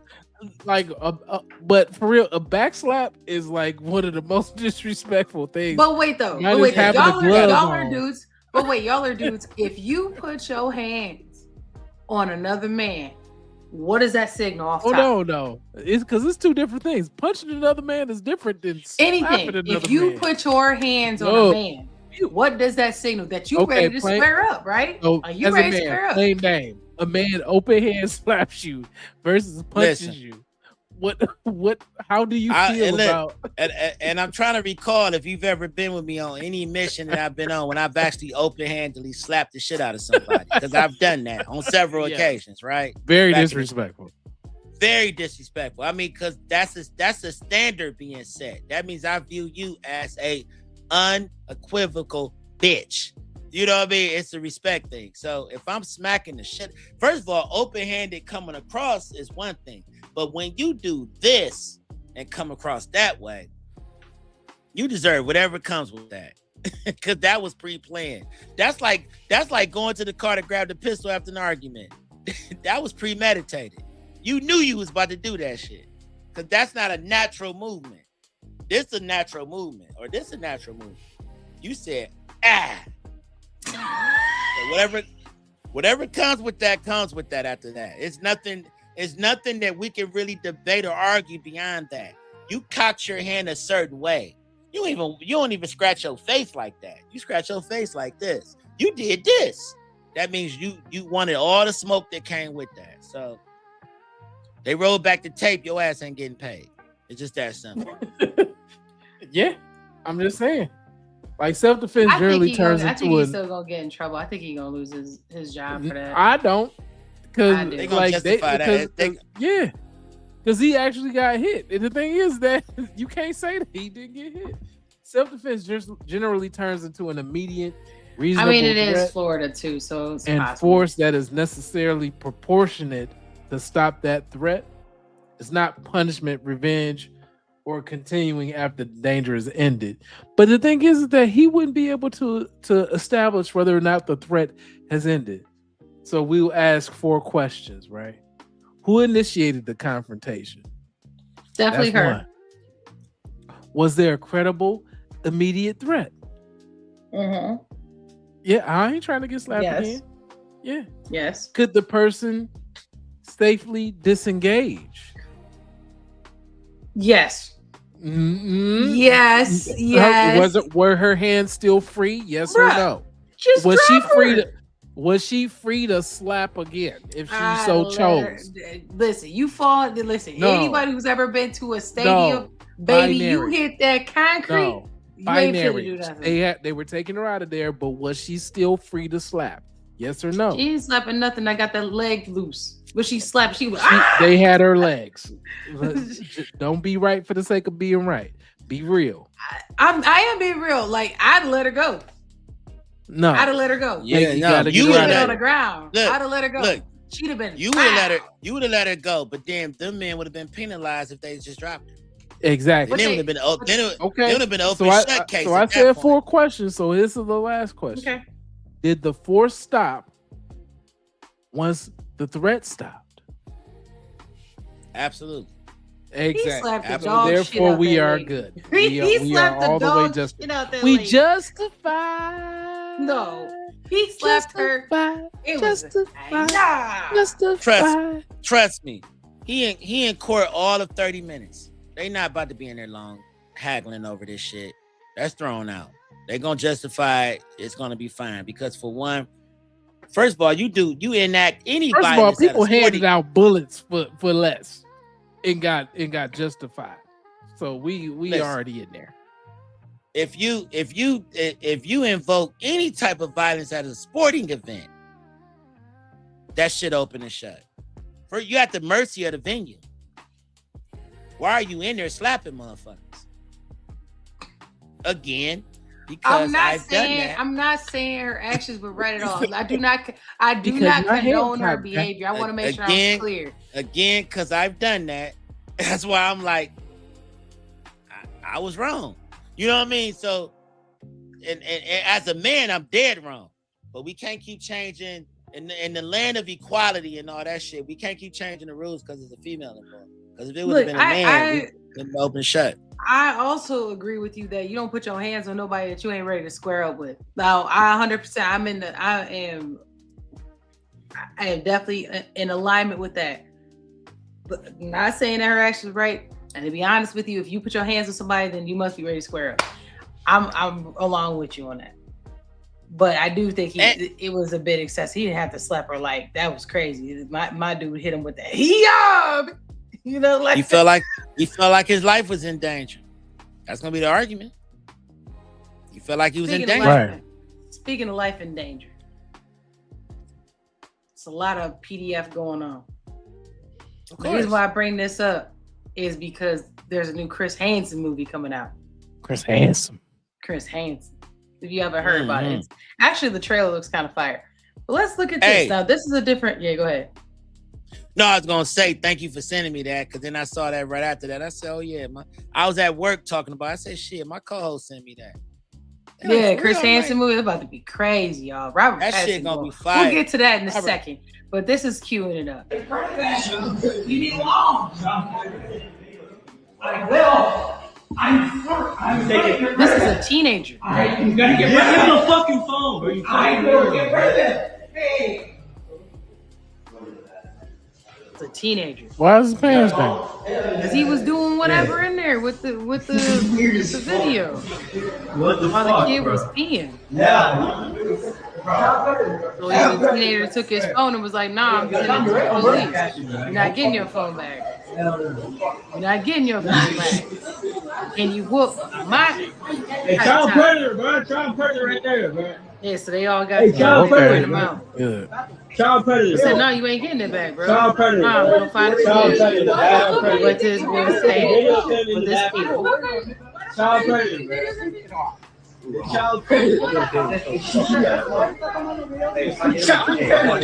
Yeah, so what there was people, he told them, and so then they end up getting Is this they end up on a cruise ship or something? This is like a mall, but he ends up Man, getting like that in the mall. confronted and goes to the police. Come to find out there were other videos on there. Of course it was. That's why you on the phone. Other That's child why you would have videos. ran. And so He ain't the dumb. teens basically got a PDF file up off of the streets, vigilante style. Now, the thing is, this is That's becoming. dangerous to hell. It definitely is. And if you think about it, we talked about what's homeboy was going into the daycare centers. I can't remember his name now. Oh, you talking about gosh, that was in Minnesota? Yeah.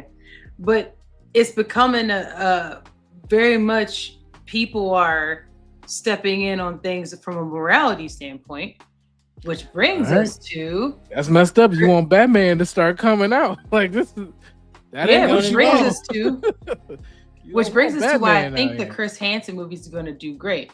Now, I'm gonna refresh this because you gotta start from the beginning on this one.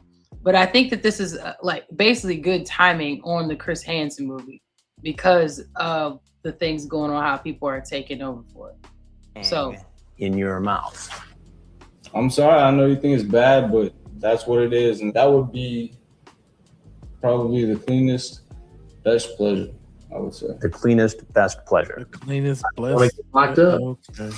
I want to taste you for real. This is stupid. But baby, 15 can get me 20. Yeah, it probably can. It probably will. I want to lay on my back with a pillow and let you sit on my chest with your knees over my forearms and punch me repeatedly. That's funny. That's funny, huh? Must have been somebody on my computer. Somebody on must have been somebody on his computer. What kind of panties do you have on? Okay. Nice. What size boobs do you have? Yeah, I know. I'm just an idiot. Can I videotape us? I don't even have a video Are you going to camera. sell it? No. No, I don't have a video camera. I want to watch it and masturbate to it. Yeah. Yeah. Do you see my pic in the chat window? Yeah. Think you would like that in you? How big is it? Well, you saw. Go get a can of Coke. Dang, will it hurt? A little, yes, at first. No, I need you to sit down, please. I need you to just arrest me and take me to jail and execute. I need to talk to you first. So what part of the Bible tells you to say all this kind of stuff here in the chat? I'd love to suck, play and suck, play with and lick nipples and lick and you. Where is that in the Bible? Explain that to me. There's a human part of the Old Testament or the New Testament? Human part of me. He says that the Old Testament or the New Testament is crazy. Oh, shoot. Chris Hansen was wild. So I bring that up because the vigilante types of things going on, but we're seeing it in the daycare space when we talk about like people have like that. had to come to doing this and putting it in their own hands because they do not trust our government in order to protect people. Correct. And by people, I mean people who are underage. This is not when you've had the governing body that's been caught up in all of it. It's so many scandals that go unreported with this type shit. Chris Hansen was like a godsend. Yes, and they that's took where I him was off the going with air. that. They took him off They the air. did. Like you don't even see Chris Hansen anymore. And it's like, well, he Reason Big exposed a politician allegedly Uh-huh. in Texas. I believe. No. Several politicians. Yes. But that was the last straw when Several. he went and did that thing to himself afterwards. So Yeah. But I can't wait let for me this get movie. into it a little bit too. So like the instinct to protect the child is understandable. However, teenagers should not be put in a role of investigator, prosecutor, or physically confronting that party, especially when they may not know the full facts or whether the person is armed. So we're gonna talk about safe, and I'm gonna talk about safety on this one because we want to protect all the kids, whether they in that situation or not. The safest move is to create immediate distance. Get a trusted adult or venue security. Call 911 if you have to, and just say that there's an active threat. Preserve the evidence without escalating the situation. So that's what I wanted to say, to be safe. But a public confrontation can contaminate witness accounts, tip off the suspect, or expose the victim's identity, which is real big in these types of cases because you want to try to maintain anonymity for the underage party. It may be harder for law enforcement to actually build the case that actually holds up. So we want to protect that. But we're going to take it back to follow the money because my name is Cash is Pay, right? So viral confrontation content can reward views and get you clout, while an actual victim may be left dealing with trauma in a weaker criminal case. So protecting the kids cannot become like the content strategy. So what I would say is be a good witness. You help fast, but you preserve the evidence, and then let the trained investigators make that case.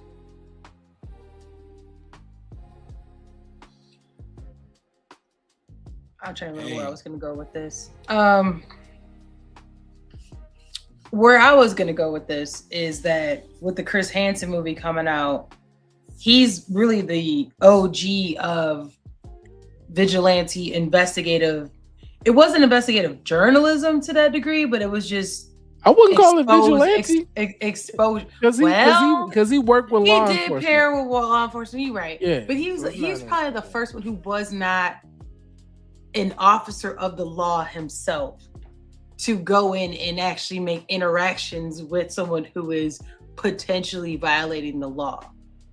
So he kind of is a pioneer with that. In the trailer for this movie, I can't remember what it's called, but the trailer for the movie, it's going to go into more about him and his personality and people's interactions with him and stuff like that. But them people in that video, straight up clowns.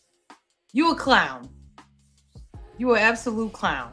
Oh, wow, it might give me 15 to 20. Oh, but then somebody grown say it to you. Now, all of a sudden, you're like, hey, I didn't mean it like that. Well, what you mean it like? You came here for XYZ, and then Chris pull up. Now you over there like, oh, I didn't mean. No. I think, like you said, Play Name, with the files that's happening and the PDF files, and the fact that the PDF files have been there the whole time, but it's not even just, it could be, your parents always told you it could be anybody, but it's just really in the forefront, like super in the forefront everywhere. And these people with access, money, influence, power, it's a lot. Now, I think this movie gonna hit because they're dropping it at a great time. So that was what I had with that. I think this movie gonna hit. No, that's real. It's a great time for it to drop. Smart marketing. And bottom line is that, we got, like, everybody wants to lean in on the files, right? And because you want to find one name and you'll bypass 36 because it's not the name you're looking for, right? And that's the problem I have, because I'm like, pedophilia has been an issue. All of them. Go get all of them. Issue. I mean, I'm gonna be 100 with you. I'm gonna be 100. I've had conversations with Cassius Pay about my high school experience, about how I barely can get a bitch because all the older guys was getting the chicks that I wanted. They was coming to pick them up from the high school. Now, granted, you ain't the only one. I mean, like, I had people come up to the basketball court. They was driving cars. I'm in middle school, picking up. Bro, listen, that's insane. Listen, it's always been an issue. Like Jim, it's always been an issue. I'm talking about like I'm like, damn, how much dope I gotta sell and how many cars I gotta buy for a chick my age to look at me, because there ain't no competition. Yeah, like, what can I do when I'm 13 and her boyfriend 22? What can I do with that, Jim? Nothing. So it's a different nothing. Go find somebody not at your school. It's a different kind of pedophilia. And go find Nunu. You got to go find Nunu. No one talks about that. No one talks about that. And I feel like there's so many stories out there where women can actually have that conversation where it's like, I was 14 and my boyfriend was 27. Like, it's so many stories out there like that. but no one's in the hood ain't gonna gonna tell tell it. that story because mama was and keep it real. Mama bills And was they getting mama paid. knew, right? No, mama And was they getting mother paid. knew. Mama bills is getting paid throughout that shit. She basically sold her daughter in a different way. Well, he take care of his business, and then she ended up having a baby by him or whatever. And then they always came back to me and Cassius paid later. 2 kids in. They always came back. They always, playing Dame. I understand, baby. I was in a whole nother mind space. Baby, listen, I'm gonna treat you just like homeboy treated you at 27 when you was 14, but now you're 22 and we the same age. I'm treating you the same way. And that's part of the reason why I found my spouse and I'm where I'm at now, because at 14 I was living like I was 28, right? We had a GTA cheat code in our day. Might be saying too much, but I'm just saying. It's Pinot Grigio got me saying a few things. But So I agree with you on especially not a lot of women that talk about. Now, to give background for me, I didn't go to school where that was okay. My community would have never allowed anybody who was not a part of the community or older or whatever to come pull up to the high school or any events. The dads and parents would have been on them. So I didn't experience that. I actually didn't know that was a thing until I went to college, and the chick was like, yeah, my boyfriend pulling up, and it was a 50-year-old man. I said, look, your James ain't crispy enough for all this, baby. I don't know what you doing, but Jim, let me tell you this story. My freshman year in high school, right? 18. I had a pretty a very extra beautiful female that was Arab that I was talking to, right? Her boyfriend was 32 years old and he drives a Lamborghini. How in the fuck am I supposed to compete with that? You're not. You're supposed to come over and break her off and go on about your day. No, she like listen, she liked me more than him. She liked me more than him. That. Nah. We did a lot of interesting shit in study hall. Nope. Did a lot of interesting shit. I was in a high school that was huge, so we did a lot of fun shit in that high school. But I walked her to the door and I waited for this fucking blue Lamborghini to come pick her up. This guy had like 7 gas stations. How the hell am I gonna compete with that? You're not. So in the hood, it's different than the Chris Hansen situation. It's different, but it's the same at the same time, because it's like, you 27, 28, you successful. What the hell do you want with a high school? What the hell do you want with a junior high child? Like, what do you want with them? And that's it, and it's so funny because keep in mind, if that's what was going on in the inner city, what the hell do y'all think was going on in Congress and DC with a lot of these politicians? What do you think was going on? What do you think? I mean, so that's why I'm like, this movie is so important in so many different levels that I can't wait to see this. Can't wait to see this. And Robert Pattinson, he just trying to he's rinsing off that whole Twilight stench that he got. Listen, Twilight's one of my favorite movies of all time. I'm beyond it now, I'm too old. But my pal Al love that shit. Shout out to listen, Robert Pattinson has played, he's in a movie recently. I'm obviously a fan. He was in a movie with Zendaya called The Drama. Loved it.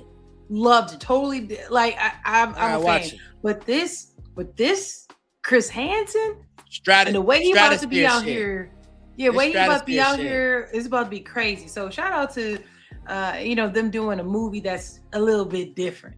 I am curious to learn more about Chris Hansen and learn more about the production and maybe even how they came up with the concept. Is what was the name of that other movie? The Sound of something. The Sound of. I know you're talking about. Hold on, let me look it up. I have no idea. But they tried to ban the hell out of that movie because it was about how they transported children for sexual abuse, and for some reason they wanted it in limited theaters, but it still was a successful film. It was very successful, and people supported it. I'm gonna watch that shit again. Actually, that's a really like good this. It wasn't The Sound of Fury. It was the sound of something. I'm gonna tell you in a second. Hold on. Thank you, sir. Because we want it on wax, so we can big Sound up of Freedom? the show. Yes. Yep. There Sound you of go. Freedom. Yep. Very good movie. I cried. Came out I in was a big 2023. I was a big bitch watching that because I got babies. You know what I mean? There So you that go. fucked with me. That fucked with me. And on top of that, as a person who definitely was like, I was a hood vigilante in my day. I was one of the good guy, bad guys, if you will. And we just didn't go for that. You know what I mean? Like, we just didn't go for that. And it bothered me because I'm like, this is a film that should be shown in high schools. Everybody should see this film. But they kind of like, they were really restricting where it could be seen because it dealt with a lot of government and, you know, interventions and shit like that when it came to, you know, transportation of minors and things like that. So I can't wait to see what happens with this Chris Hansen film. I'm excited to see how this is reviewed, what the response is to this. I can't wait to see it.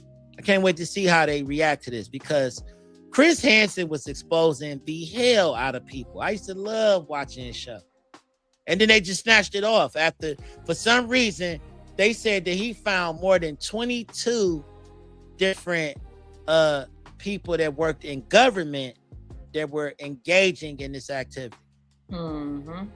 More than 22. So, and then all of a sudden, the show just shut down. Political pressure is a motherfucker.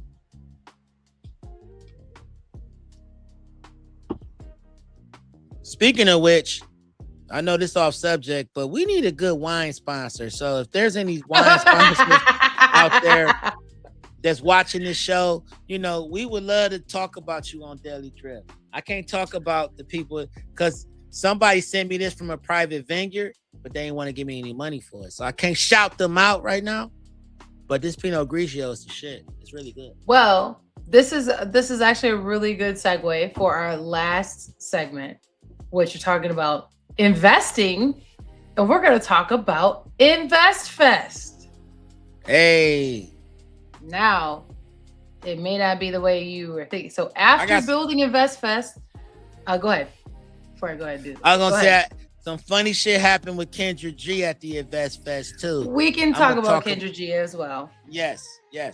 But go ahead. But InvestFest, I'll go ahead and play this, but we'll get into InvestFest was at Atlanta, so keep that in mind. Yeah, for saying that. You never. There's no event in the world like that, let alone 30,000. But I'm not even on the black thing no more. I never was on the black thing. Not a black event. Because I seen somebody else had said that, like, it was white people. Yeah, they're qualified to be there. Like, what do you mean? Like, you think I'm gonna cater just to black people just to get torn down by black people? You out of your fucking mind. There's gonna be even more white people next year, and Spanish and the Filipinos, of course. Like, I'm done. It's been real. Yeah. What y'all for what? The only thing you're gonna do is criticize it and tear it down. And not pay and want to get it for free anyway. Rashad, if black people built this, we can't turn our backs on black people. I'm saying it's all inclusive. Oh yeah, for sure. And so I just want people to understand that right now. Oh, we never called it the Black Investment Conference. Down a bad road. Yeah. Do you support reparations for black people? Well, listen. Again, we have over 200 years of slavery. Let's be clear about that. Let's really be clear about that. Here she come. So I'm not going to sit here and say I'm going to do something that's only going to benefit black people. No. That's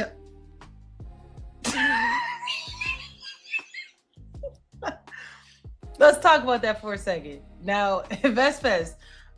Now, a lot of people be like, oh, that is not inclusive to only market to black people. Here's the thing. I don't think it was ever made to market to black people. However, you went to the blackest city exactly. in America, you know what you was doing. to actually do it. So meaning that you were trying to use that economy. The mayor of Atlanta was like, so they got a problem with this? Come to find out, another thing he said on the Breakfast Club was that Atlanta really didn't help sponsors. They didn't give us enough police force or donate and give us stuff. And the mayor was like, I ain't gotta give you nothing. You brought InvestFest to my economy. You came here, bro. I didn't say InvestFest, please come here. Every year you've been coming here into this economy. So I just want to clear up why that was like paired up with Black people. And here's my thing. It's not about being Black to me. My whole stance before y'all get into it is, to me, he's writing a check on his brand that his ass might not be able to cash. Because all you had to do was just be cool. And now you're making it a big deal when you could have just moved InvestFest to another city that's more diverse. You could have just did that. Okay. Like you made Twitter, it, you literally made it a big deal. Like you made it big because he went to the Black Breakfast Twitter, Club and started Black doing that. Instagram, Black TikTok. He already know where he moving at. Yeah, he's doing this stuff. I'm saying. For him to try to act like his core audience, the reason why he even popping, we'll say quote unquote, is not because of the Black community. The community. Exactly. And not popping because of the Asian community or whoever he's trying to be open to. He wouldn't have had it in Atlanta. But I'm saying, there you go. Even if you pull that out, what are you doing? What are you doing with your brand by even engaging in this? So as an entrepreneur, as somebody who's preaching a brand, it is not in his best interest to even do this. Like you going on a tour, be like, hey, I don't just mess with Black people. I mess with all people. Bro, just have a good product. And they rock with you, they rock with you. Like you don't, that's it. And listen. It. You have to do all that. He did a lot. It turned me off. I'm not even like, I like Ian Dunlap, but what's the name? That's what I'm saying. I've been following. Shout out to Earn Your Leisure. You guys put in some little shout out to Ian Dunlap. Ian Dunlap. You guys been doing your thing. I'm good on him. I mean, it is what it is, but I'm gonna just say Earn Your Leisure because I like on the initial what they were trying to do, right? But bottom line is this: you guys have been profiting off the grift of making people millionaires by attending your seminars, your InvestFest, and all of that shit. You've been doing that shit for the last 8 years, maybe at this point. Bottom line is that you guys want to make some fucking money. I have not seen any tangibles that suggested that attending anything that you guys have put together has put more money into their pocket. If anything, it's put more people on the Fed list. A lot of people been getting investigated. That's been getting. Is it alleged or you know for sure? No, I've been saying it's been happening a lot. A lot of the because I have seen comments of people saying that they've learned how to invest through them, learn about plays and options. No. I'm not saying that you can't learn anything, but what I'm saying is that you're not getting rich. The initial, what they actually are like promoting, education is one thing, but the other side of it is that like you guys are making money off of putting people into a room and giving them some information. I'm not knocking it at all, right? But the issue that I have is that on the initial was for us, it was for Black people. On the initial, that's what it was for. You know that, and you know what comes with that. And you got to take the sugar with the lemons. You got to. There's no way around it. Black people are going to criticize everything. That's just the name of the game. So don't alienate the population that's made you successful. Don't do that. Because that's what we do anyways. It costs too much. I didn't learn. Because even if it's not a monetary game, it's still a clout game that they get. It's definitely cloudy. It's definitely cloudy. And the financial conferences like this, it can create real value through proximity, right? That's proximity, that's partnerships, that's skills, that's motivation. But the proof is not in that stage lineup or sold out tickets. It's measurable attendee outcomes. Always get back to the outcomes. And what you're talking about, how many people you made rich from coming to that event. And that's what we looked at. It's measurable, but it's not scalable. I'm not seeing it. I'm not seeing a bunch of people saying they became successful because of the InvestFest. But the dissemination of information is important. That's needed. And not to say they're the only ones that's doing that. White people do it too. It's a bunch of different people that do these type of conferences. But don't sit what's there his and name? alienate. Ramsey's one of them. I can't remember his first name. Wolf of fucking Wall Street. He does them. Like, it's a bunch of different guys out there that's been successful on a higher level. They do the same thing that Rashad and them are doing right now. And I'm not knocking them. Don't get me wrong. I think it's dope. We need more entrepreneurs that look like us that do these things, right? But where the waters get muddled is that when you start criticizing your fan base, you start criticizing the people that actually buy the tickets. There you go. Yeah. That's where the problem comes in at. Shut the fuck up.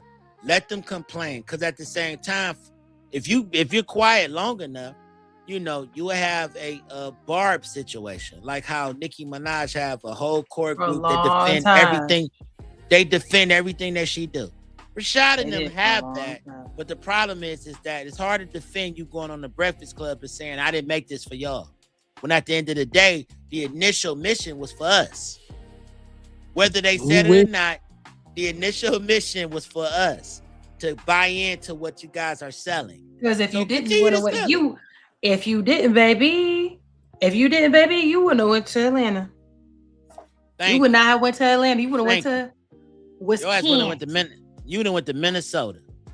You would have went to Wisconsin. You would have went to Alaska, Montana. You would have went to Wyoming. You would have went to LA. Utah got a great bag, Mormon bag. You could have got into big bag out there. But you didn't go there. You went to a predominantly black city. And you pitched your show, you know, and not, again, I think it's necessary. In fact, you know, Daily Drip should be at one of these InvestFests just so we can report on it. Because I think it's important to bring awareness to situations like that, because we as a people, we're damn near 92% of the spending income of America. Black people are, right? Low key. We should know how to invest that money. So it's certain venues and avenues like this where people should be getting that information, right? Don't alienate those people. You went to fucking Atlanta, dog. There's not a bunch of white people out there. It's not a bunch of not a bunch of people out there. It's not trailer park out going to Atlanta. Guess where the second place it would have went to? DC. Right. And if they wasn't going there, they would have been to Philadelphia. And the money, it don't matter who the money come from. That's the thing.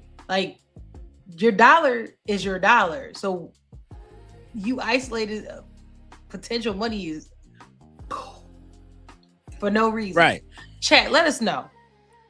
Do you think to us, y'all. that financial conferences actually create wealth, or you think they just create customers? Now, here's the thing. In this instance, and from my lens, he ain't do neither. He ain't do neither because he talked too damn much. He talked too much. No. So, another question for y'all before we get up out of here. How much should an entrepreneur reveal about what they're building or about their actual thoughts? Do you think they should actually give all of those things? I'll give mine first. Some opinions are not needed at that time. For example, at the Breakfast Club, he ain't had to talk about Atlanta ain't do nothing for me. They ain't do all this. They ain't do group all chat that. shit. Group chat shit. Yeah, say that for your wife when you go home pillow talk. Say that for when y'all in y'all meetings together and y'all talking, then you can hold somebody accountable for not doing the NDA and all that. That's where you talk about that. But you being like, Charlamagne, you know that folks don't support me and they always got something to say. I don't care. I don't want to be there no way. You sound crazy bitter when you still made money.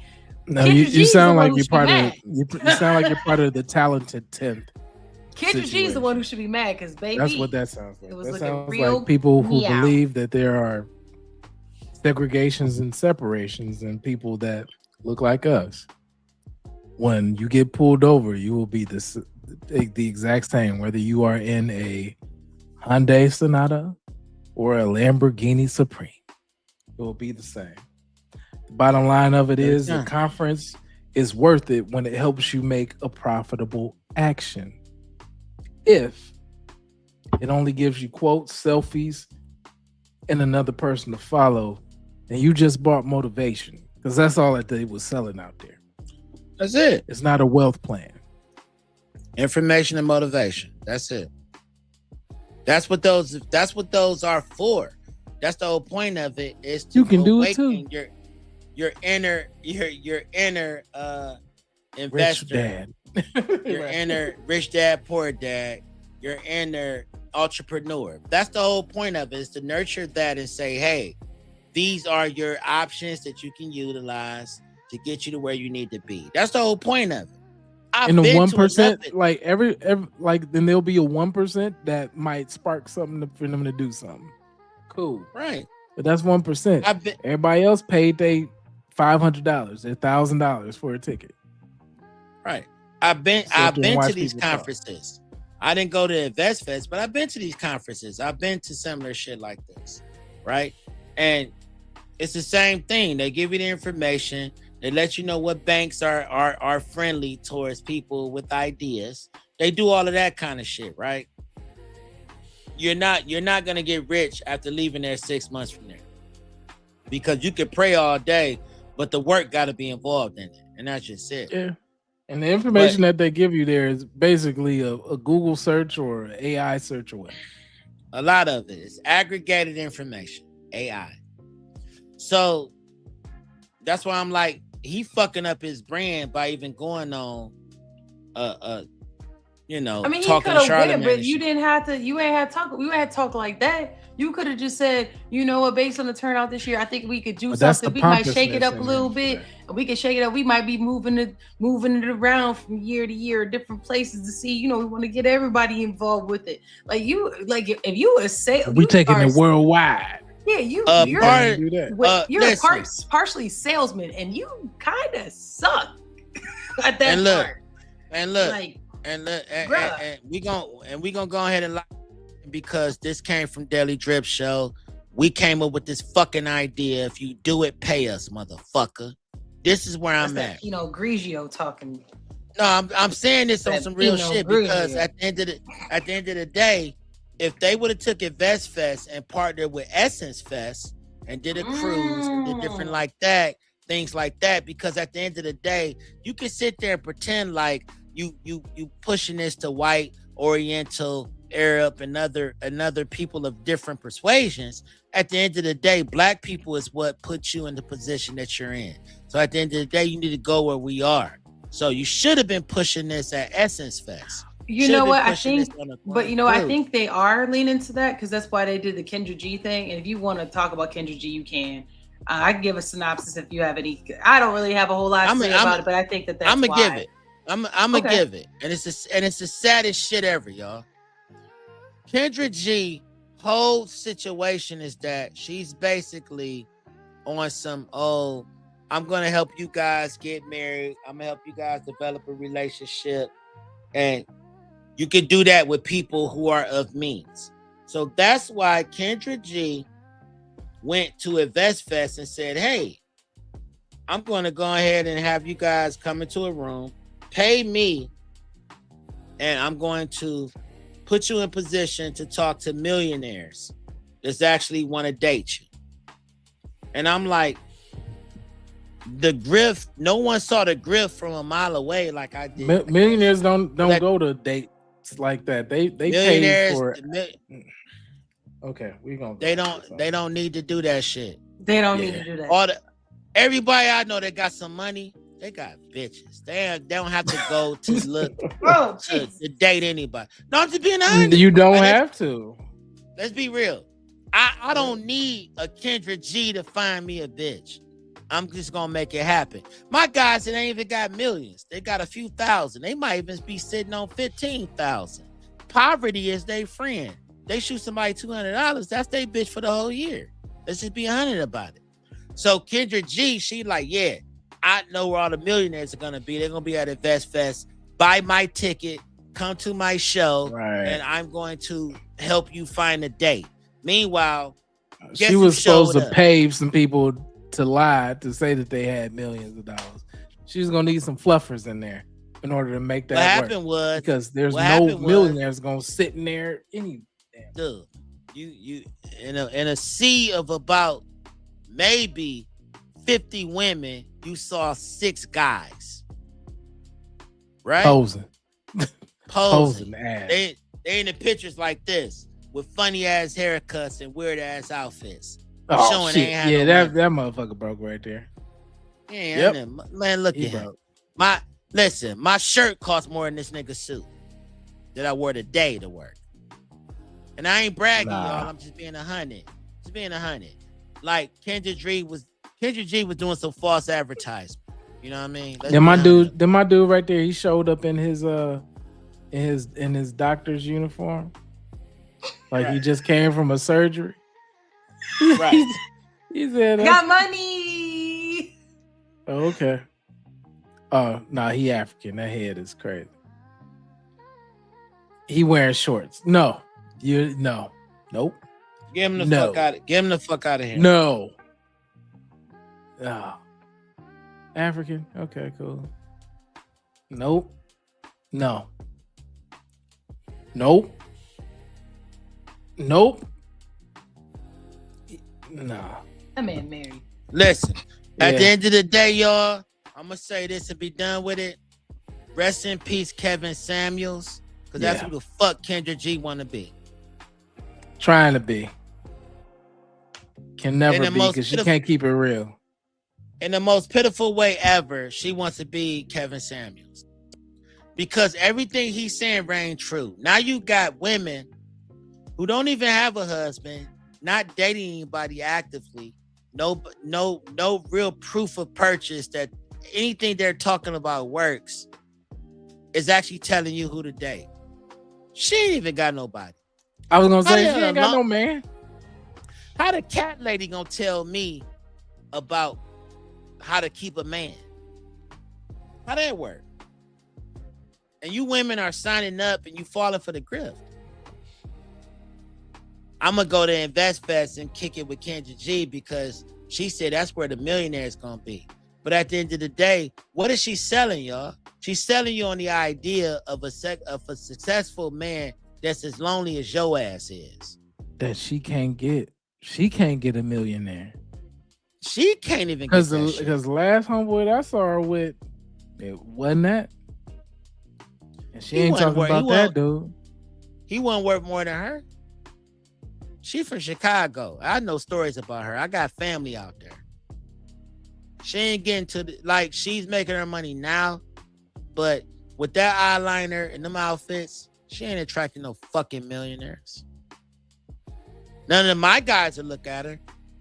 And cash is paid. We got the same circle of people that we deal with. Nobody's talking about a Kendra G. So pray for her. Pray for the people that she's grifted. But baby, you need to go. You need to basically go to where some men actually are that actually get to the money. And a damn show at a Kendra G conference. It's not. They're not there. Sorry. Apologize. You're gonna find guys with funny ass hairlines and weird ass outfits. Nobody of real substance. They don't even know. I mean, let's just be real about it. Like, it's ridiculous.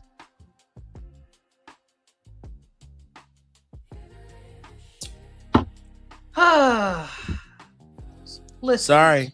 I know she's trying to help women. I Trying to will get say some this money. before. Here's my last trip. My thought process has been, as I've gotten more tenured in life. I'm gonna say older, or say tenured in life. Right. Is you that get more lunch? You get more lunch bought for you than the average bitch that's going to Kendra G. So like it's cheese, like so fucking it is cheese. to I personally, it's not that you can't learn something from someone. You can learn something from anyone, no matter what age. Right. I've learned That's something done from a 5-year-old, right? Like the way That's their real. perception is. Okay. That's real. However, I'm not going to model my life or my goals towards someone who's not leaning in or living the path in which I look to serve. So if Kendra G, if my path, like let's say my ambitions is to be a wife, a mother, and whatever else, right? She is neither of those things. So if I were to follow down her path, it is up to nobody but me, because I chose someone who's not modeling the life in which I want to go to. So how can they help guide you if this is not the path that they themselves see themselves on? And it's not a bad thing. It's not. I'm not saying it's a bad thing. I'm just saying you also have to be accountable in spaces and people in which you put in your vicinity. And so if you go into a Kendra G situation, oh, singles, we're gonna do that. Okay, but do you want to be like Kendra G? If the answer is yes, you think she's living a great life, cool, go do it, go kick it, you know what I'm saying? Like even things. Taking out the marriage part, can you even successfully be with the person for more than, we'll give it 3 years. Success is subjective, right? No, it's not. Some people's relationships are all different. I'm gonna say this and be done with it.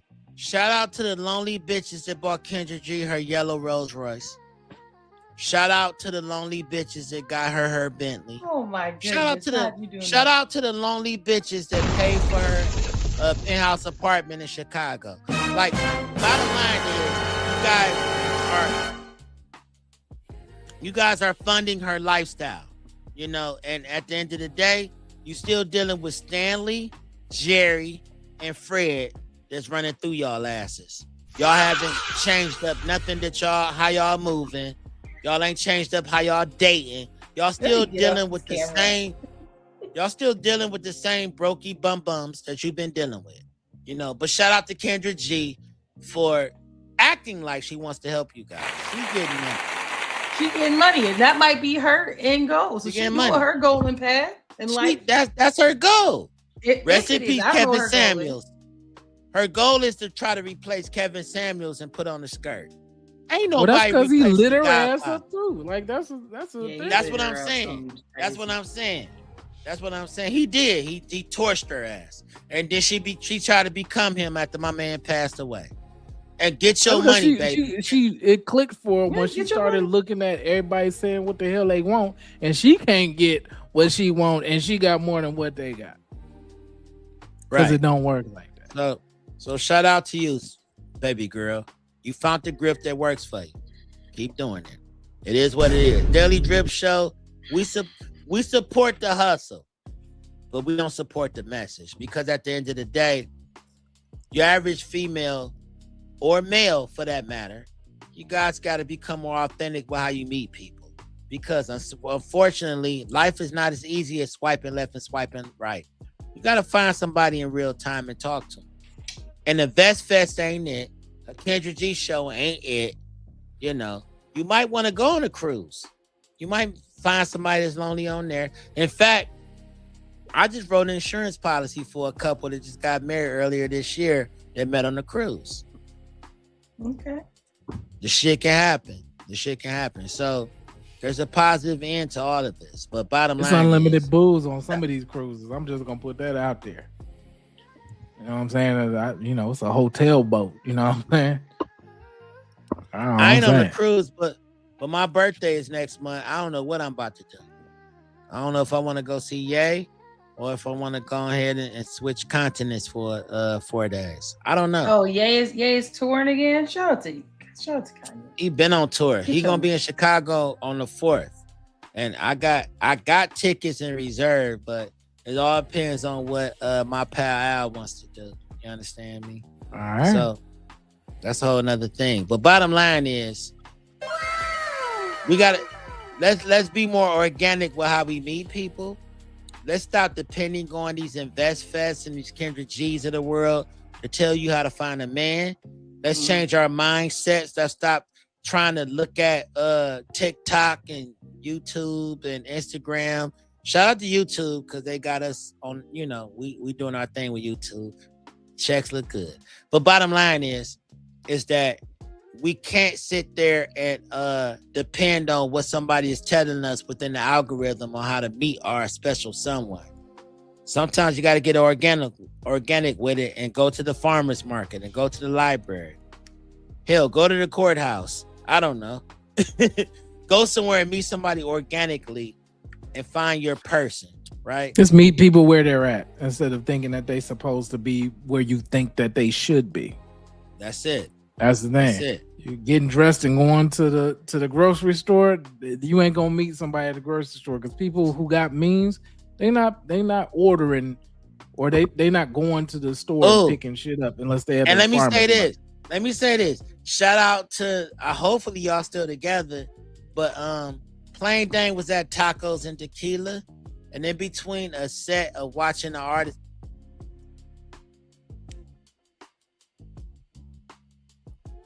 He like straight went blank. Can you hear him? I can't even hear him now. Can y'all hear me now? Yes. There you go. Oh, I was just saying, shout out to the lady and the gentleman that I met at the Tacos and Tequila Fest. I'm like, y'all look good together. And I talked some stuff to them. I bought them a round of drinks and they kicked it the rest of the night. Hopefully they still together. Hopefully there you go. Figured it out. Plain Dane be trying to bring the world together whenever he can. I'm gonna leave it at that. But trying to make them plugs and sockets. Wow. Make electricity. Trying to make it happen. Speaking of electricity, y'all, this has been a super long show. I don't think we've had one this long ever, possibly. Probably ever. I had a nap. It's a really long show. So y'all, we appreciate y'all dripping with us. Drop some drip in the comments. Let us know what you like, what you didn't like. If you have not hit that like button, go ahead and do that. If you're not subscribed, go ahead and do that too. So two people you like and someone you don't, because you won't regret it. So we will see you again next Friday, about 11:30 p.m. EST. I am on the eve of my mama's birthday. My mother's birthday is on that Saturday after that. So. Shout out. Rest in peace, Mrs. Senior Plain Dane. We do a celebration for her every year. I'm cooking spaghetti and fish and a bunch of other stuff. So thank you guys for chime in with us on that Friday. I might talk about what my menu look like. Hey, yeah, because listen, Plain Dane be cooking, y'all. Check out the socials below. I am your co-host, Jim Jones. In the background is Cassius Pay, and this is my co-host. I don't know who you are, where you be. Plain Dane. For your insurance needs too. For your entrepreneurial needs as well. I just want to help the world. I want to do unlike Kendra G. I'm not about to sell you false promises. I'm trying to make it happen, y'all. She gonna talk about us terrible. Shout out to her. All right, y'all. We'll see y'all again next Friday. Thanks for dripping with us. Check out the socials below. Hit that like button. We'll see y'all next Friday. Bye.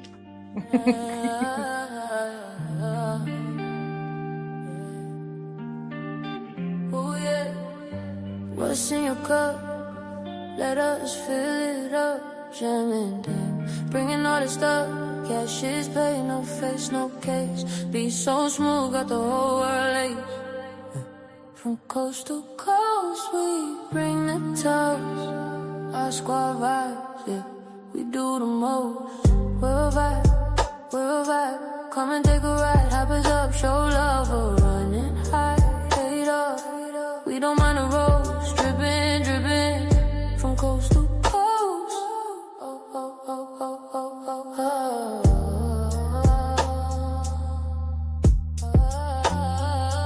Valley nights, incense glow. Deep bases, feel it flow. Drip, drip, drip, yeah, we let it show. Our squad, let the rhythm grow. Everything, yeah, we hit a boat. Raise your cups, yeah, let's make a toast.